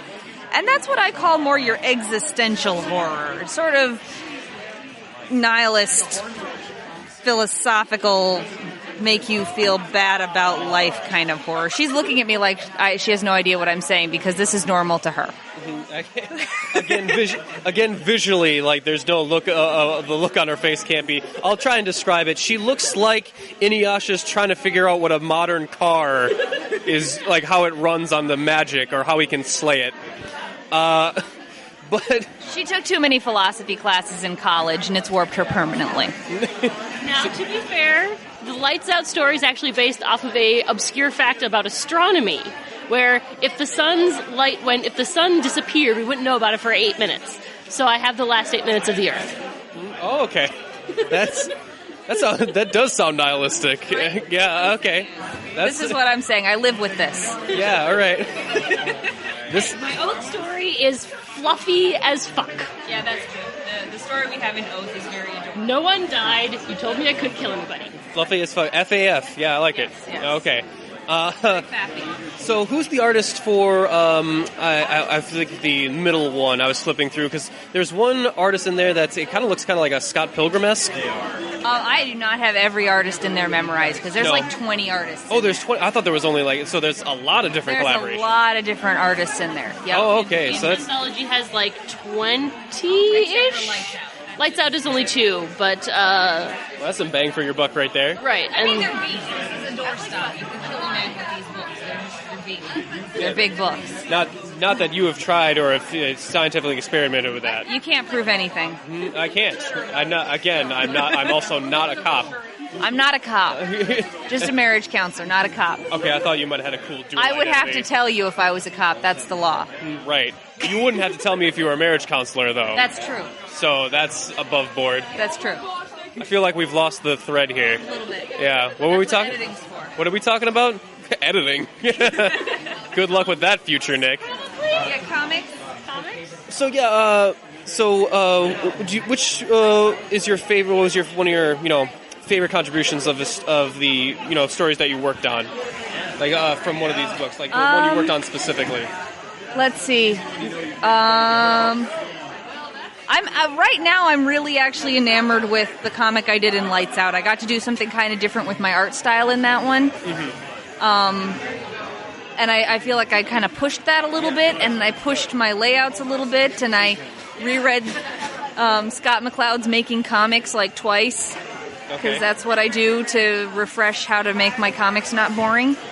And I just really love how that turned out. But of course now this is all old and I hate it, and I'm on to the next big thing, which I can't tell you about. No, you can't tell me. I cannot. No. For those you know, she's actually holding a gun to my side right now, threatening me. It's, again, you cannot prove it. Thought you said you weren't a cop. But this has been absolutely fantastic. I wanted to ask you, I know you've been kind of an island here, but have you seen any cool stuff at the con so far? Have you seen any cool cosplay, maybe something like that? No, this is one of the things we like about tabling is we just sit here and the con comes to us. The cosplay has been really fun. There was an amazing Sophie from Howl's Moving Castle. There was a yellow diamond from Steven Universe. There was Kids Next Door. Kids Next Door, yeah. I'm so excited about the Kids Next Door. There goes Pinch. I'm a leg. No, wait, that's Hunk. Never mind. I mixed up my Voltron. So excited about being a leg, just not as excited. Yeah, I have to say, the quality of like teen and early 20s cosplay has gone up dramatically since we were in that age bracket. I contribute this to the internet. We didn't have YouTube in our day. Well, millennials are killing, so many industries, us with our buying our avocado toast and whatnot. But I'll tell you what, that cosplay community, it's really going up. That's right. Well, thank you guys so much for taking the time to be with me. It's an absolute pleasure meeting with you. Nice meeting with you. All right. Now, would you like to mention, I assume you have a website or whatever, that people can go check out your stuff at? Do you want to read it off on the podcast? Well, that one is kind of not too active right now. I've got a personal website. Okay. And you probably will by the time this airs, so we could just do those. Sure. Okay. I can be found at leeblowersouth.com, which is L-E-E, B as in boy, L-A-U-E-R, and then south like the direction.com. Can you tell I have to spell my name a lot? And then we have tyblowersouth.com, and that's T-Y. Now that's a lot simpler. Yeah. All right. Well, thank you guys so much. Have a great rest of your day and a great rest of your con. Thank you. Thank you. Ready? Set. Go. This is Nick with the UGO podcast, and I am still here at Anime Fusion, and I am tired. I'm actually, you know what? I'm excited because I'm tired from the previous after party I visited, but I'm excited now and energized to go to the next after party. And speaking of after parties, I'm here with Brolinda. Brolinda. That is an amazing name. Thank you. It's like elegant, but yet like masculine at the same time. Bro, Linda. Like that's a character that I would plug into on like what's that game? The Metal Slug ripoff, Broforce. Brolinda is a Broforce character. Right, I'm feminine, but I can hang with the boys. But you can hang with the boys. That's great. And we met last night at the after party that you were bartending at, or tavern tending. Right, as the bar wench. As You're the bar wench. Okay, I thought that was the term, but I didn't want to say it because I didn't know if like that's offensive or not. So I was going to let you go with it. I am the priestess, so I don't think you're allowed to call me a wench. But if I call myself a wench, right, that's okay, allowed. so you're allowed to call yourself wench. Are other priestesses allowed to call? Are other wenches allowed to call you wench? Yes. That's how it works? Yes. Okay, cool, but I'm not allowed at all. I think that's how PC works. I don't know. You'll have to explain it to me later. Man, I am so behind the times on this. I got to get more tavern woke. But yeah, we had a blast hanging out at your room party that was World of Warcraft themed. It was really fun. The bouncer, after checking my ID, gave me a coin at the door to trade for booze, which was very cool, very thematic. I liked it a lot. So you said that this was your first time running it, or was it just? Yeah, it's our first room party ever. We've gone to Fusion since the beginning, hitting up room parties since we were old enough. We really enjoyed it and just wanted to contribute as well. So how much work does it go into throwing a room party like that? A lot of organization, but I'm not a veteran, so it's hard to say. But it's only the three of us, which I would say is the minimum you'd ever want. But we did it just fine. And it really wasn't difficult. You could probably throw it together in a week. I mean, we did it over half a year, but it's not as intensive as we thought, and we didn't have really any mishaps. So it was great for our first go at it. Fantastic. So I also, in the 5 minutes before this interview, I checked out your email because the email shows up Brolinda TV. So I figured that, I'm like, okay, she's got to have some sort of streaming thing at all. So you have some sort of variety streaming channel as well? I do. I was on Twitch, but I was unfortunately banned on a chat mishap anyway. So now I'm over on YouTube. And I just really great it. I'm very much a variety streamer, very much involved with chat and more about having fun than gaming, unless you want to laugh at people who are terrible at gaming but still enjoy it.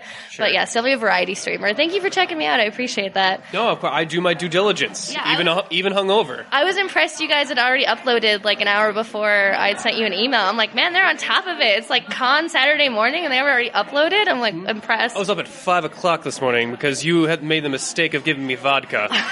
Vodka mixed with a little bit of whiskey it makes me stronger. I am more powerful than you can ever imagine. You strike me down now, I will drink later, is my motto. But no, you were actually very, very nice while I was trying to like cool down from the other parties. Because what was nice about your party was that I went to some of the other ones and they were fun and everything. I mean, shout out to like any party that has Jello shots and giant syringes being served out by Dr. Mario's. That was fun. But I couldn't hear myself think in almost any of the other ones. Like the music was so loud, I couldn't talk to almost anybody. So I was actually, just hanging in yours just because like, oh, I can actually hear myself think, I can talk, so this is nice. I like this. Thank you. That was kind of part of the theme idea as well. Actually, the party you were referencing, they've been here for the last couple years, and they were our inspiration to want to do a party because they made it look like so much fun. But it was nice that we were like at the end of the hallway because everybody was bumping and enjoying the DJs, and that's great. But then at the end, you can just sit, listen to some tavern music, sip on a drink, recollect your thoughts before you go out with the Jello shooting. Yeah. And that party was called, I believe, Mario Party because I think the subtitle was because cleverness is overrated. But no, I had fun at those two and a bunch of the other parties. I think there was a Ruby themed party. I'm forgetting what some of the other ones were, but they were quite a blast. Apparently, Anime Fusion is even smaller with the room parties. Apparently, there's even more at Convergence is what I hear. Have you done Convergence at all? Never been to Anime Detour, and I think there was just slightly more room parties. This was a big spike because in the past years, Fusion has only had maybe like 2 alcohol serving room parties, and then we were up to like 4 or 5 this year. So we're slowly growing. Okay. I'm very interested in the economy of like doing room parties of like that magnitude. Like after a certain number of room parties, I figure like there's just diminishing returns. But I figure maybe for a bigger con, there's just like, like I guess you just can't fit that many people in a room all by themselves. I know you've been walking around the con that you can't really see with those contacts in. Almost not at all. But have you seen anything cool around the con so far? I haven't, so I guess that's the downside of the room party. We checked in at 3. We unfortunately didn't get an early check-in, and it took us until about 9 to get everything set up, have some dinner. And this is the first time I ventured out because vodka does not make me stronger like it does you, sir. Mm-hmm. So I crawled out of bed about the crack at 10:30 and then got my get up and walked straight here. So thanks for getting me out of bed this morning. No, that's right. You got to work through the pain. It's just weakness leaving the body. Like, that's what you have to focus on. But, yeah, I also, now, the lighting in your room was very cool, too, but I couldn't also see part of your wig and your cosplay. And now I see it, and your ear tone matches your skin. Like, I always get, like, how do you do that? Because, like, I look into a mirror, and, like, what do I just get, like, white, like, plastic? Because it's, like, the lightest shade ever. Like, so, like, I assume these are all, like, special order and stuff? They are. These are our Adani ears, actually. They come in unpainted and then 3 shades. This is the palest of the shades, which is great for us when you're just super pale. But otherwise, what a lot of people do is they just use makeup on them, and you can to match them. So I considered making them more purple to match the Night Elf theme, but I didn't end up doing. But I did help a friend with her ears before, and I just used her like a foundation and covered the ears of it. So there you go. Makeup is essentially face paint, right? So it works well for ears as well. Yeah, very nice. The contacts, like, where did you get those on special order too? I did, yes. Yeah. Are they just kind of like a really regular, like, contacts? Are they out, like, they cover your whole eye? Yeah, they cover my iris and my pupil, and the problem is that it covers my pupil, which is why I can't see it all, because I'm not getting any light in. It's the first, I've worn colored contacts a lot with cosplays. This is the first one I've done that effect. And when I was looking at other people doing night elves, I saw that they were only covering their iris, and they had their black pupils still, and I went, well, that's inaccurate to the cosplay. So I tried this out, but now I'm living firsthand why they opted out of this plan. See, that's always my my easy Halloween costume is that, like, I don't want a extensive Halloween costume. I'm gonna put red contacts in there. Then even if I skim for vampire teeth, I can always go like, no vampire teeth this year. I'm just fully albino. I've lost all the pigment. That last 2% of pigment that was actually there, it's gone. Yep. My only chance of being tan is just to completely freckle over. So I think I'm gonna stick with the white life as well. Very cool. Well, I'm going to definitely try and hit up your party again tonight, and hopefully we can talk a little bit more there. Would you like to mention the people your streaming channel or something so they can go check that out if they want? I mean, sure, you already mentioned it, which I appreciate. But right now I'm over on YouTube, Brolinda, Brolinda, TV. I also have a Twitter, which is at Brolinda TV. And thank you for having me. I appreciate it. Thanks for keeping me company. You hung out at the bar with me for a little while, which makes my job a lot more fun. And I do hope you come tonight, or you're going to get a vicious email in the morning. Strongly worded email. I'm just letting you know. Okay, now I have to, because those, I can't deal with those strongly worded emails. I can't deal under that pressure. But well, now that I know my plans for the night, I'm gonna go hang off with that, and also get kicked off of Twitch by, I don't know, calling someone a slattern or wench or something. I don't know what you have to do. But thank you so much. Have a great day and a great rest of your con. This is Nick with the UGO podcast, doing some more interviews here at Anime Fusion. Got a cosplay interview here because I'm interviewing a really cool-looking Mercy. Unbelievable. Just fantastic. What's your name? Sam. Sam? Nice to meet you, Sam. I'm Nick, by the way. I love this Mercy cosplay. Which, is this a particular skin? This is just her regular skin. This is the regular, this default one. I thought so, but there's so many, I didn't want to assume. Yeah, there's a lot of them, so I really like the default skin. It's more, I feel like it's more recognizable because you see it kind of everywhere. Right. So that's kind of why I chose it. Mm-hmm. Now, and you got the whole getup. You got the gun on the side. You got your healing staff. You got your wings that I'm sure all have names that I don't remember. But it's very cool. What is this all made of? I assume some EVA foam and some piping and stuff? Yeah, so EVA foam, black warbler. It's like a lot of it's like kind of the more important parts, like the breastplate or black warbler. Some parts of my staff are black warbler. A wooden dowel, PVC piping for the like wings, like kind of the harness and everything is warbler. So a lot of like all my like kind of armor, like the greaves are basically just EVA foam, so they're more comfortable. Oh, okay. Let me ask you this. I've seen some other cosplays with like wings in the back and stuff. Now, are they heavy? Do they offset your balance at all? These ones don't, because they're all EVA foam. So they're really light. Yeah, they're super light, which there's some pros and cons to them. They are a little bit more bendy just because I chose to go the lighter route. But I didn't want to feel super uncomfortable. The costume is kind of already uncomfortable, so really restricting. So doesn't seem like it gives you a lot of wiggle room, that's for sure. Yeah, no, there's like no wiggle room. I can't even move my neck that much. For those of you listening right now, she's basically like waddling from side to side, like trying to like. It's very interesting. But man, it's a lot of work that really put into here. How many hours do you think in time did you put into it? It has to be 200 plus. 200 plus? Yes, absolutely. You can see it though in the quality though. Really nice. So I assume you main Mercy? Yeah, actually Mercy is my healer main. Yeah. I do like. I know people are probably not going to like this. I'm actually a Hanzo main.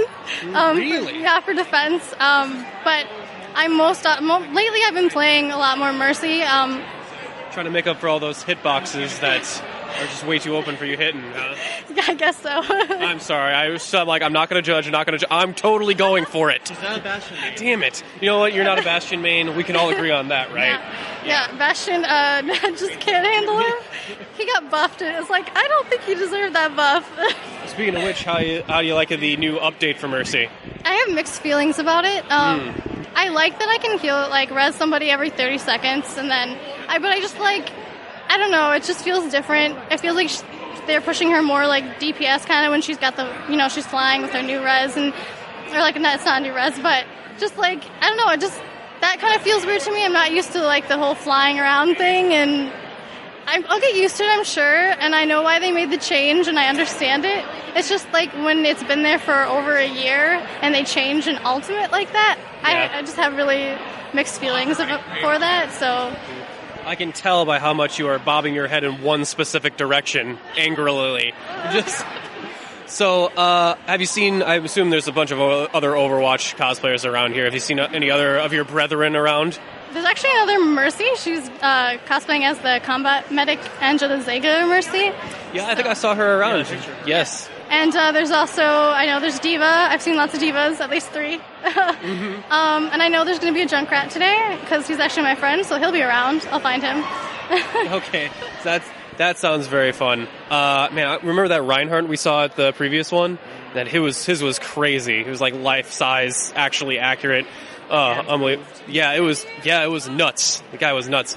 So I want to ask you, like, what are you looking forward to the most for the panels today, or anything, events, cosplay contests, anything like that? Well, I'm actually in the cosplay contest. You're actually in? Okay. Yeah, so I am looking forward to that. It's always, it's kind of stressful, but it's fun, so I like seeing everyone else's costumes. That's just, I think, the best part about it. Have you participated in cosplay contests before? Yes, I have. I've at a few different cons I have done cosplay contests. I haven't won anything yet, but there's, just keep entering, keep trying, so.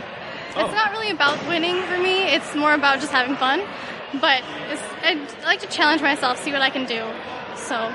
All right, very cool. Well, as much as I'd love to still hang with you, especially since I constantly, drag down my co-host, I feel like anytime I say something mean to him, I can do the easy joke of, like, quick, he needs healing just from that massive burn. I'm the healer. But I want to say thank you so much for interviewing with me. I have no idea how to. Yes, all right. Your hands are full, but thank you so much for interviewing with us. Have a great day and a great rest of your con. You too, thank you. This is Nick with UGO Podcast. I'm here at Anime Fusion trying to get as many Overwatch cosplayers as possible, it seems. I'm trying to get the whole set, apparently, because I'm here with an awesome May cosplayer. I'm here with Elizabeth. Elizabeth, very nice to meet you. It's a really cool cosplay outfit you got here. I'm assuming you made most of this yourself? Yep. I made basically everything except the boots. Just the boots? Yep. Boots are nice, too. What I'm really impressed with is you got the, what's it called on your back? I just call it the backpacker, like Snowball. Right. It must have some sort of technical name that I don't remember. The caps. But it's very cool. It's light up and it glows and stuff. What's that made out of? It is made out of mayo jars on the inside and LED lights wrapped into it, and a display case for almost a hat, but a really long tube version of that.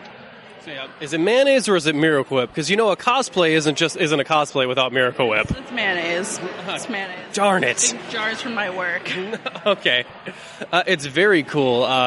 Gives it a really neat aesthetic. Assuming you main May in Overwatch. Yeah. Yeah.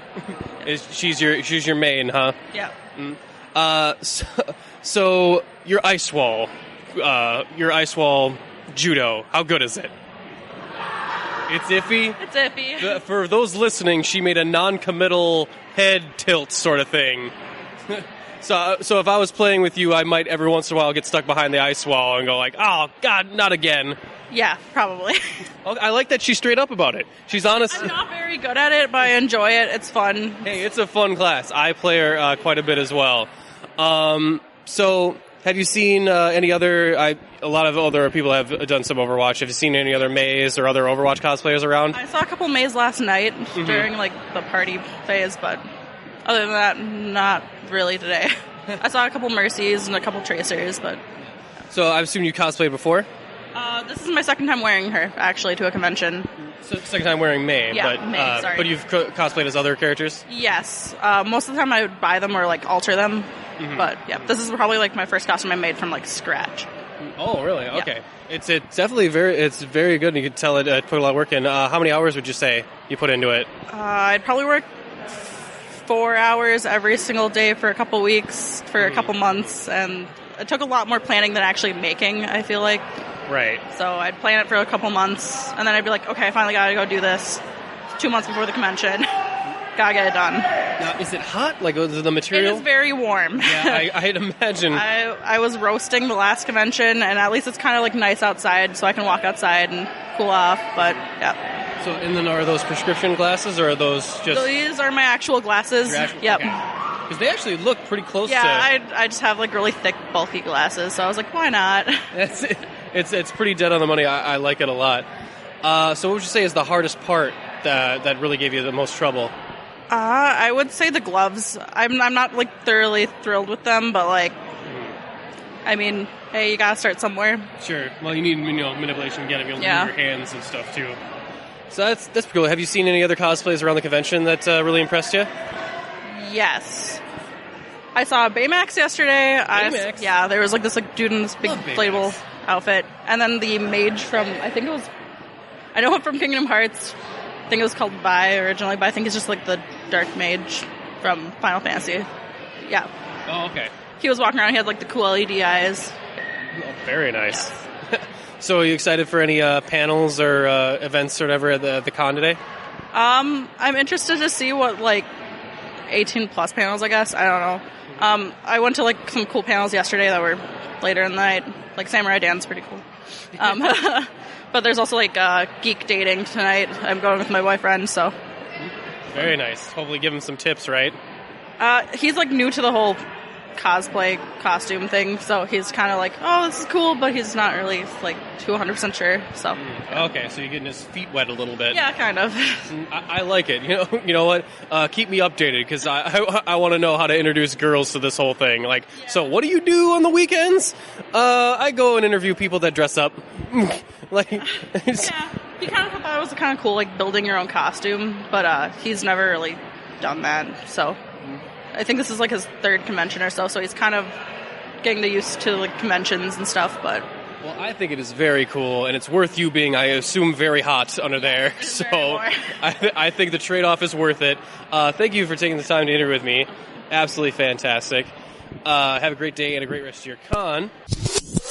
This is Nick with the UGO podcast, getting some more interviews here at Anime Fusion, and I'm here with... Abby. And? Cosplay Mom. Cosplay Mom, and? Hardly Plastic. Hardly Plastic, is that your Instagram name? Yes, okay, for those of you looking. And I'm with a bunch of lovely cosplayers. I have Harley Quinn and One Punch Woman. That's how, because you were at the trivia contest and that's how you introduced yourself. That's how I remember it. I loved it. How is Anime Fusion treating you guys? Really good. Yeah, actually, it's pretty good. Yeah. So it's winding down on Saturday. There's some other panels and stuff, but what is the coolest thing you've seen so far? Yeah? The Akitas with Samurai Dan. Samurai Dan and Jillian. Yes, that was the rat bastard that had the puppy panel that was scheduled next to our anime pitch panel. No wonder. Look, think about it this way. Dogs or people? Dogs. See? Puppies. Dogs are so much better. I'm betrayed at every turn. Unbelievable. But yeah, that was pretty cute. Did you guys see any of the other voice actors and stuff? Some of their panels at all? No, we actually just ended up missing them by a few minutes. Oh, okay. Every time they were on. It was like, oh, hey, so-and-so was talking, and they're done. I love this big mallet, by the way. I've been almost tripping over it. I assume it must be made out of some sort of EVA foam, right? No, it's a concrete form tube.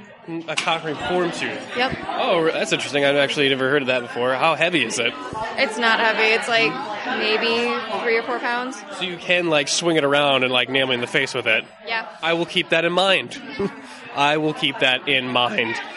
So is this your first time cosplaying, or are you guys veterans? We've cosplayed before, but this is our 3rd, 4th time doing it. Okay. So you got some experience.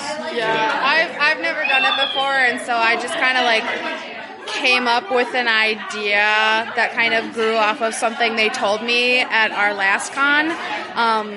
I walked around with a backpack the whole time. It had Advil, Band-Aids, pins, things like that. Oh, you're like our mom. You're the cosplay mom.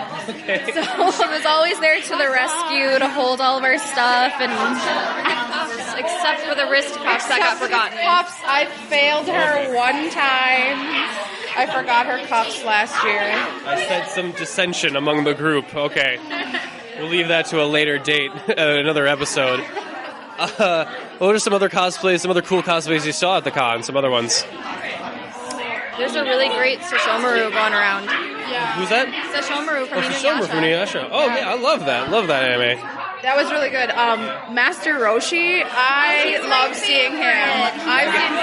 I've seen him at every one I've been to so far this year, being this one, Animini, and then Detour. So it's really nice seeing him. And always really great material from that guy.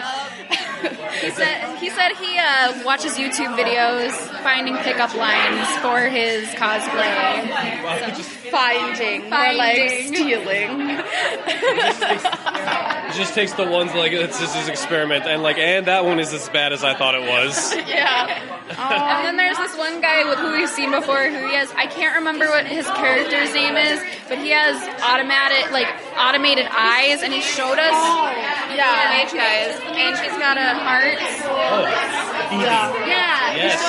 He showed us how he works his eyes with his costume, and it is so cool. And he's gotten the timing down to a key with it. Crazy. Yeah. It's really great, the timing, and I don't know, it adds more to the character that he's portraying, because it's you're not talking to him, you're talking to the character is actually having these facial expressions, so, I don't know. There's a gal over there wearing this awesome red ball gown, and I saw her earlier, and I was I need to walk up the stairs, but I can't stop looking at you. I'm gonna hurt someone. Very cool. So you guys have any ideas for cosplay in the future? Some cosplays you want to try? Yes, we have. I know I have a list that's this long that of all the ones I want to do and all the ones that I was going to do for this convention that we just couldn't get done in time, but okay. I really want to do Ursula and Mabel Pines from Gravity Falls, but the one where she has the light up sweater. That's the best one. I don't know. She's just a great character in general to do. I do love the sweater watch going on with that show. Every episode is what is the new crazy sweater? I would love to do a series of sweaters throughout the day and just be oh, which Mabel sweater am I wearing now? And then like grand finale it or something. It'd be awesome. Although I don't know if I'd have enough time to make that many like sweaters. How about you? Do you have a dream cosplay? Right now I'm working on a Princess Jasmine that I've been working on for a year. I'm doing hand embroidery and beadwork. Okay, that sounds pretty intricate. Very cool. Well, thank you guys for taking this time to do the interview with me. Would you like to mention where the people can find some pictures of your costume? You said you had an Instagram. Yep. Would you repeat that one more time? Hardly Plastic on Instagram. Okay. How about you? I have an Instagram. It's Abby the Small Fry, spelled F-R-Y. F-R-Y? F-R-Y. Does the Cosplay Mom have an Instagram page? I do actually, at local cosplay mom. Nice. I'm your local nerd mom, cosplay mom. I'm here to support all of my cosplaying kids. My kids here, they did really great. All of these kids in line for the masquerade are doing great. You're doing okay. I love that. You're as condescending as my own mother. That's great. Giving me a whole new set of issues. I love it. Well, anyway, yeah, I was... Thank you so much for doing the interview and giving me a complex. Have a great day and a great rest of your con. Pleasure meeting all of you. Thank you so much. This is Nick with the UGO podcast, back again here at Anime Fusion, getting some more interviews, back with another repeat offender, as I like to call them. Viga, would you like to say hi? I am a repeat offender of taste because I like idol anime and people are like, only nerds like it. Well, I say I am that nerd. And if I offend you with my love of Nico Yazawa, then I'm okay. Okay, I'm really regretting this is not a visual element of this podcast because you listeners at home aren't appreciating the full scale of this without the hand gestures that she's doing. It's really accentuating her points. Really poignant stuff. I love it. Love the energy. Viga, how are you enjoying Anime Fusion?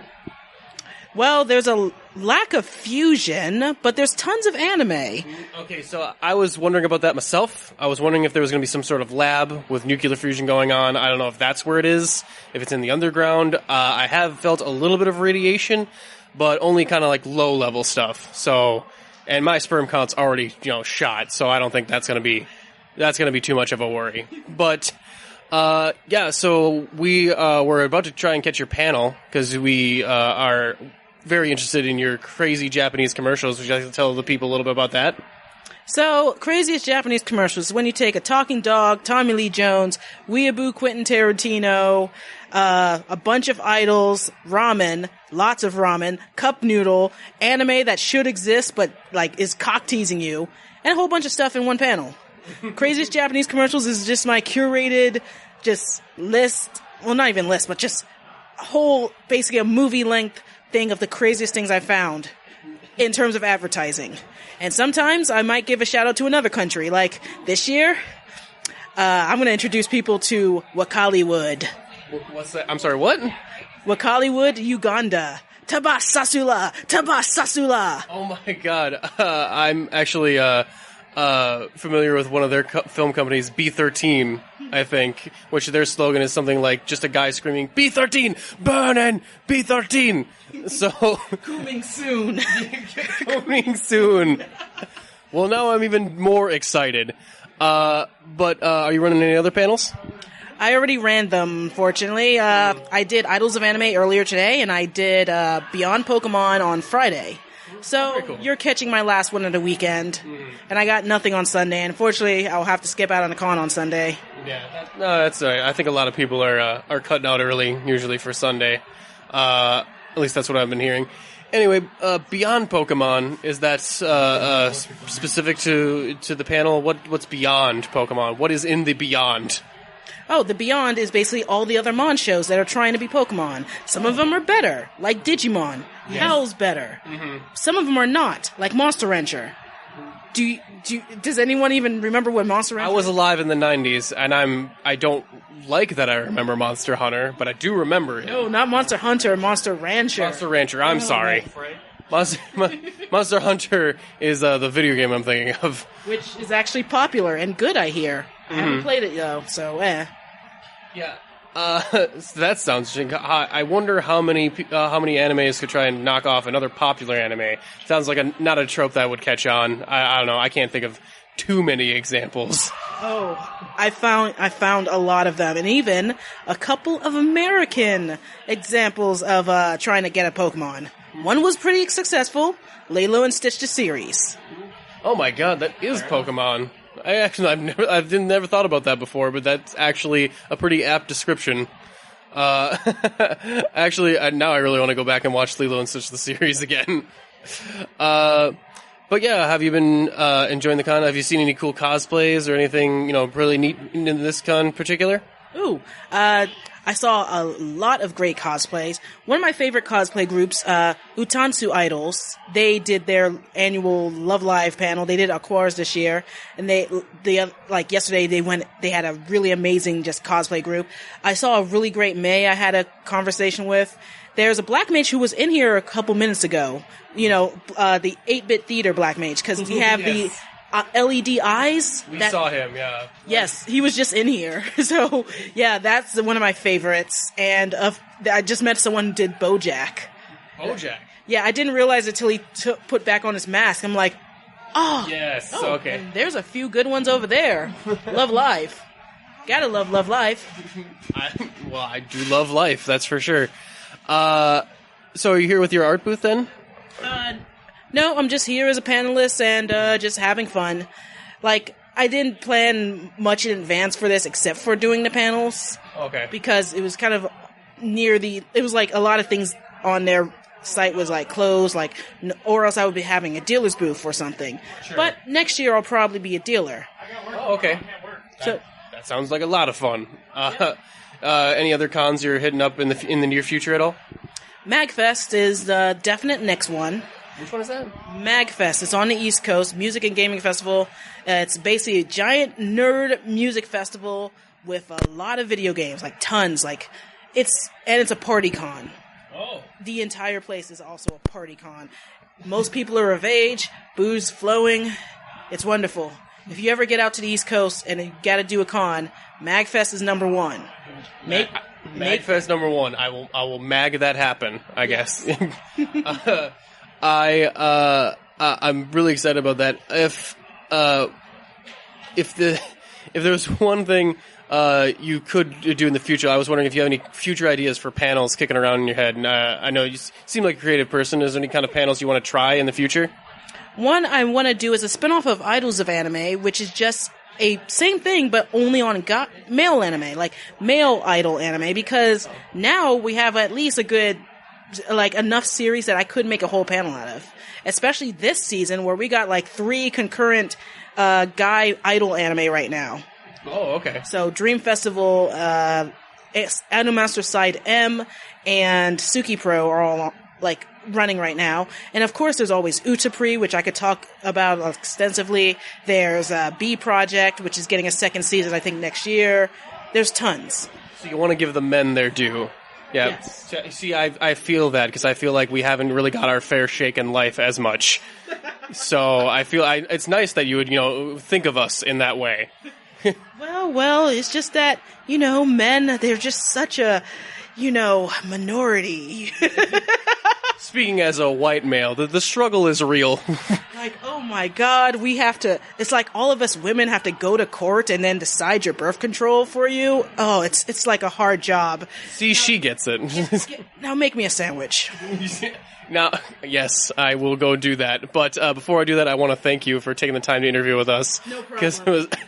Where's my sandwich? I'm getting it, okay? Yeah, get that apron on, baby. Smack the butt.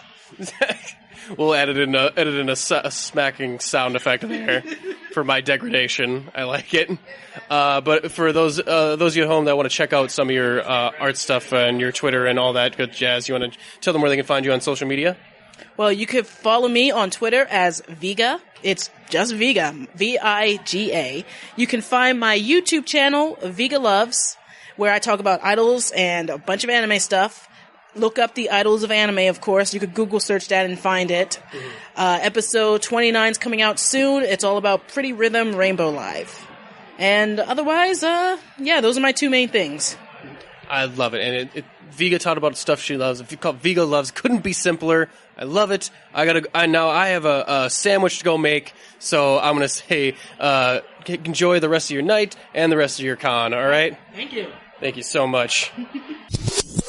This is Nick with the UGO podcast, getting some more interviews here at Anime Fusion, getting down to the wire. I'm getting a little tired, but I'm going to hit up those after parties pretty soon. But before I do that, I'm here with Nick, Kevin, and Rob. And you are, correct me if I'm wrong, the best threesome ever? Correct. Okay, cool. So I think the most burning question is, what makes you the best threesome ever? It's our dicks. Jesus. Stop it. Let's just cut to the chase. Actually, what I like about us being the best threesome ever is the fact that we don't always agree on things, and I think that's what drives our show and our podcast. Is the fact that we don't always agree on things, but we have such a diverse, nerdy backgrounds that's what really drives our show and drives us to be the best threesome ever. That's a great answer, and also great to clarify that it's actually a podcast we're talking about. Right. That way that the listeners aren't in the suspense of like, I am listening to the right podcast, right? So we just came from your panel, your 18-plus panel, which was a live recording of your regular weekly show, right? Correct. Okay, so it was very fun, very interesting. You seem to have broken down the segments where you kind of just talk about the news, the geeky news of the week. Is that kind of your regular rotation? Absolutely. It's every 2 weeks we record, and when we do that, it's kind of what's just happened within the last 2 weeks. The first thing we usually go over is trailers. Then we get to if it's something big such as Star Wars, we go into predictions, that kind of a thing. Oh, okay, cool. Well, I really want to dish about Star Wars predictions. We'll save that later. We don't have time for that. I got this. Kylo Ren is actually Luke and Han's son. It's a weird thing, but it worked out. You know what? I have not heard that theory now, but now that I've heard it, I can't unhear it. You're welcome. And I'm not gonna lie, it's a bold turn. I feel that a bold turn for the mouse for Disney. I think Disney could really gain some followers with that idea. I think that could work for them.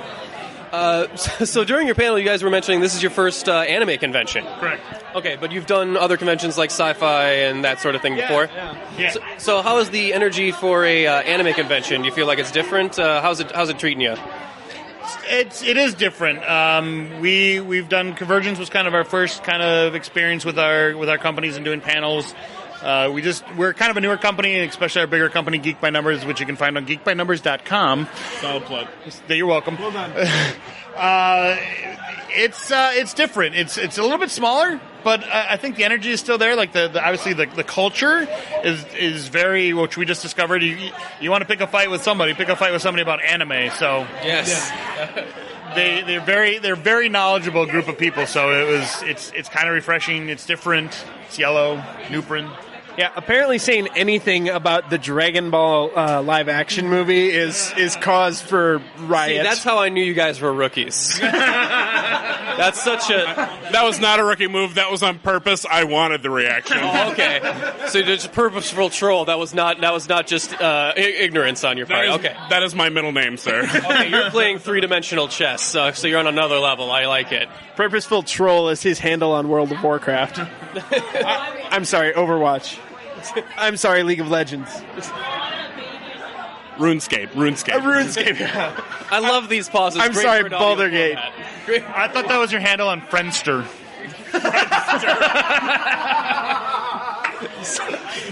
That's the winner. This is the best threesome ever. But now there's four of us. I feel like I'm just a casual observer. No, it's just group sex. Now, yeah, four makes it an orgy. I'm going to keep you right here because you dance around a little too much. Who forgot his leash? So you've had other panels, though, throughout the day. Yes. I believe one was producing on a dime or on a budget, that sort of thing. What are some of the other ones? We did one this morning with two special guests, Louis Rosa and Lee Fillingsness. Fillingsness, yes, I was getting there. I always forget the ness on the end. Which was a weapons one about swords, and we talk about the mythology from sword to lightsaber and kind of everything in between, and what do you see in the movies? Is that really is that realistic? Is it not realistic? And kind of why they do things like that. And then we have one tomorrow, which is our Nerd Mailbag, which is an open forum to talk about anything and everything nerdy and geeky, and challenge us to geek fights, get our opinions, et cetera, et cetera. So. Okay. The whole goal of that panel for me is going to be to pick a fight with everyone in the room, at least once. Okay. Well, you got through about half of the room in this last one, so I think prospects are pretty good. Yeah. I'm feeling good, Coach. I'm limbered up. I think I can take this one all the way this year. You know, Lord willing, I stay injury free. I should be okay. Jesus Christ. We'll tape your knee. It'll be okay. Awesome. By the way, have you got the needle? No, we're going to give you an ice bath for sure, though.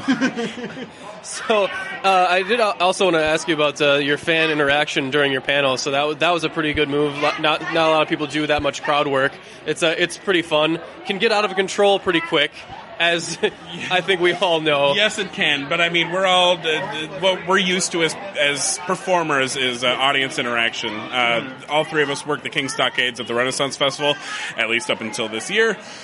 So kind of interacting with people and playing with them, and kind of the give and take with improv is what we do kind of at the core. So you're very used to this public setting. And we're all theater-minded, theater performers. We've all done comedy or improv or something on stage. So, Jesus. I just get awful time. Won't you have some awesome mind? Sorry. The sorry was coordinated? Apparently. Absolutely not.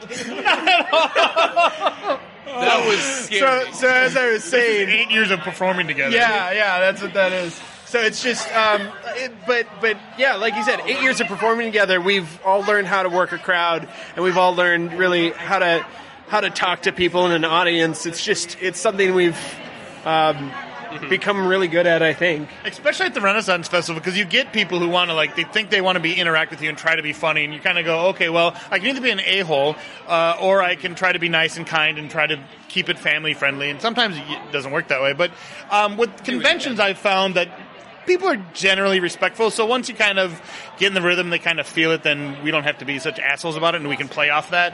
So, but I definitely think our performance background and our interaction that way has really helped with doing things like this. Yeah, that is always a hard situation of how much do you don't want the audience to take over the panel themselves, so that's a give and take. I totally get that. You guys were very good in there. Very, very impressed. I'm actually sad I'm not going to be able to catch your panel tomorrow because you got the one tomorrow. I wish I could catch it, but we got to jet out of here and get back to Wisconsin. Wisconsin. Yes. I'm going about halfway that direction. So halfway which direction? Where do you live? St. Paul. St. Paul? I'm going to St. Paul, so I got to go about halfway that way. Okay. Have you guys seen, I assume you've been to conventions, you've seen your fair share of costumes. How is the cosplay at this convention? Has it impressed you? Is it about the level you expected? Yeah. I think with every convention you always go to, there's the gambit of half-ass cosplay to full-fledged people that do this, and you see some really amazing things. And what I prefer, and especially going to Convergence, is the people that really put thought into their cosplays. And you can do a character and you can make it look really good, but sometimes they're just ones that are just natural. A good example is, I believe it was New York Comic Con, the guy who came dressed as the convention center. That he was cosplaying the convention center. I'm like, that's brilliant. That's what I've never even thought of that. Yeah, it was. As far as at this particular convention goes, I did see a girl dressed as May from Overwatch. That was absolutely phenomenal. She had the light up. Yeah, she had the light up tank and everything. Yeah, she killed it. So. Yeah, I was very, very impressed by her. There's been a couple of very, very good Mercies. You, of course, have your Harley Quinns 1 through 17. Here's number 14 right there. Yeah. Along with Jared Leto's Joker, which was just too bad. What a choice for Jokers. I get he wanted to go along with her, right. with her version from Suicide Squad. But. Sure. Honey, you can't go as the Suicide Squad version. But what? I like the costume. Yeah, but I can't go as Mark Hamill's Joker. It doesn't make aesthetic sense. What are we, savages? Right. But no, that's great. I even like the cosplays that are even smaller and low budget, but clever. You're saying with the cosplaying as the convention center, that's creative. I also like your idea with the Bruce Wayne robe and the bat cowl and his lounge gear for the Lego Batman movie. Complete with a lobster thermidor. Yes. That's I would never have thought of that, but that's such a perfect, like, low-tier one. And you get to wear a robe. I'm going to be super comfy. It's going to be great. Man, there should be more cosplays with robes. I'm jealous. I should have brought my kilt. You should have brought your kilt. Nothing wrong with a kilt. I'll wear my kilt tomorrow.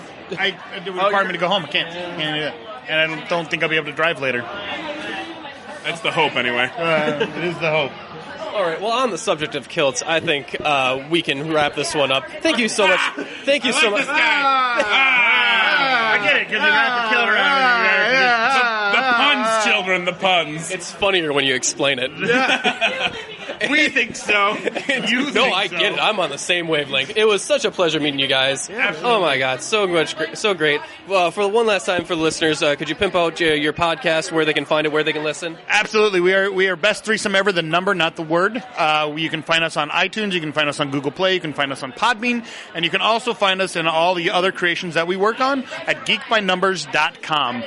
We have 2 other podcasts. We have 2 web series on there, and they're all produced locally on low budgets, but they're great and they're fun. And Geek by Numbers wants to produce nerdy media for the nerd community. So it's nerdy content for the nerd community. So that's our goal. That's our function. That's who we are. Anybody else want to add anything to that? Yes. Any maybe personal? Lobster thermidor. Nothing wrong with adding that on any meal. I didn't get to say it earlier, so okay. It made me feel better. And you guys have made me feel better, because I love getting interviews with guys just like you. Have a great day and a great rest of your con.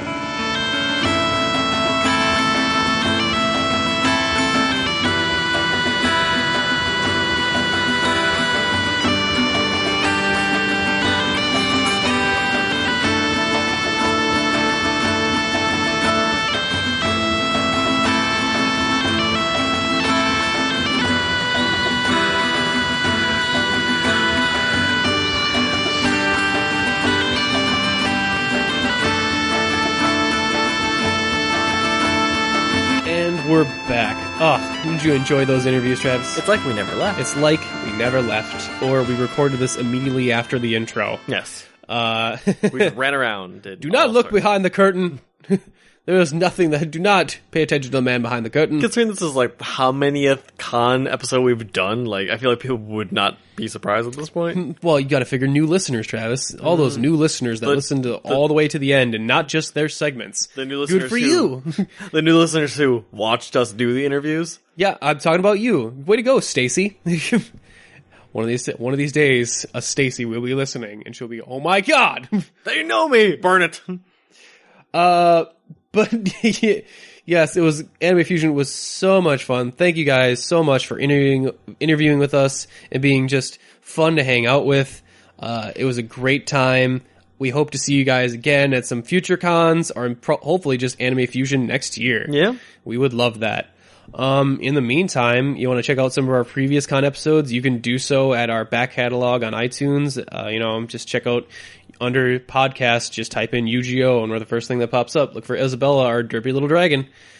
You can also follow us on our social media pages. At UGO Podcast is our Twitter and Instagram handle. Facebook, you can follow us at Unapologetic Geek Out, or you can just, check out our webpage, unapologeticgeekout.com, unapologeticgeekout.com. Or you can email us at unapologeticgeekout@gmail.com if you have a question, or if you'd like to promote your stuff or your convention or whatever the hell you got going on, or you just want to ask us, how's it going? How was your Saturday? In the mid-afternoon part of it. Get real specific. Get weird on it. I would like it. We like it. We like it weird. We like it just a little bit weird.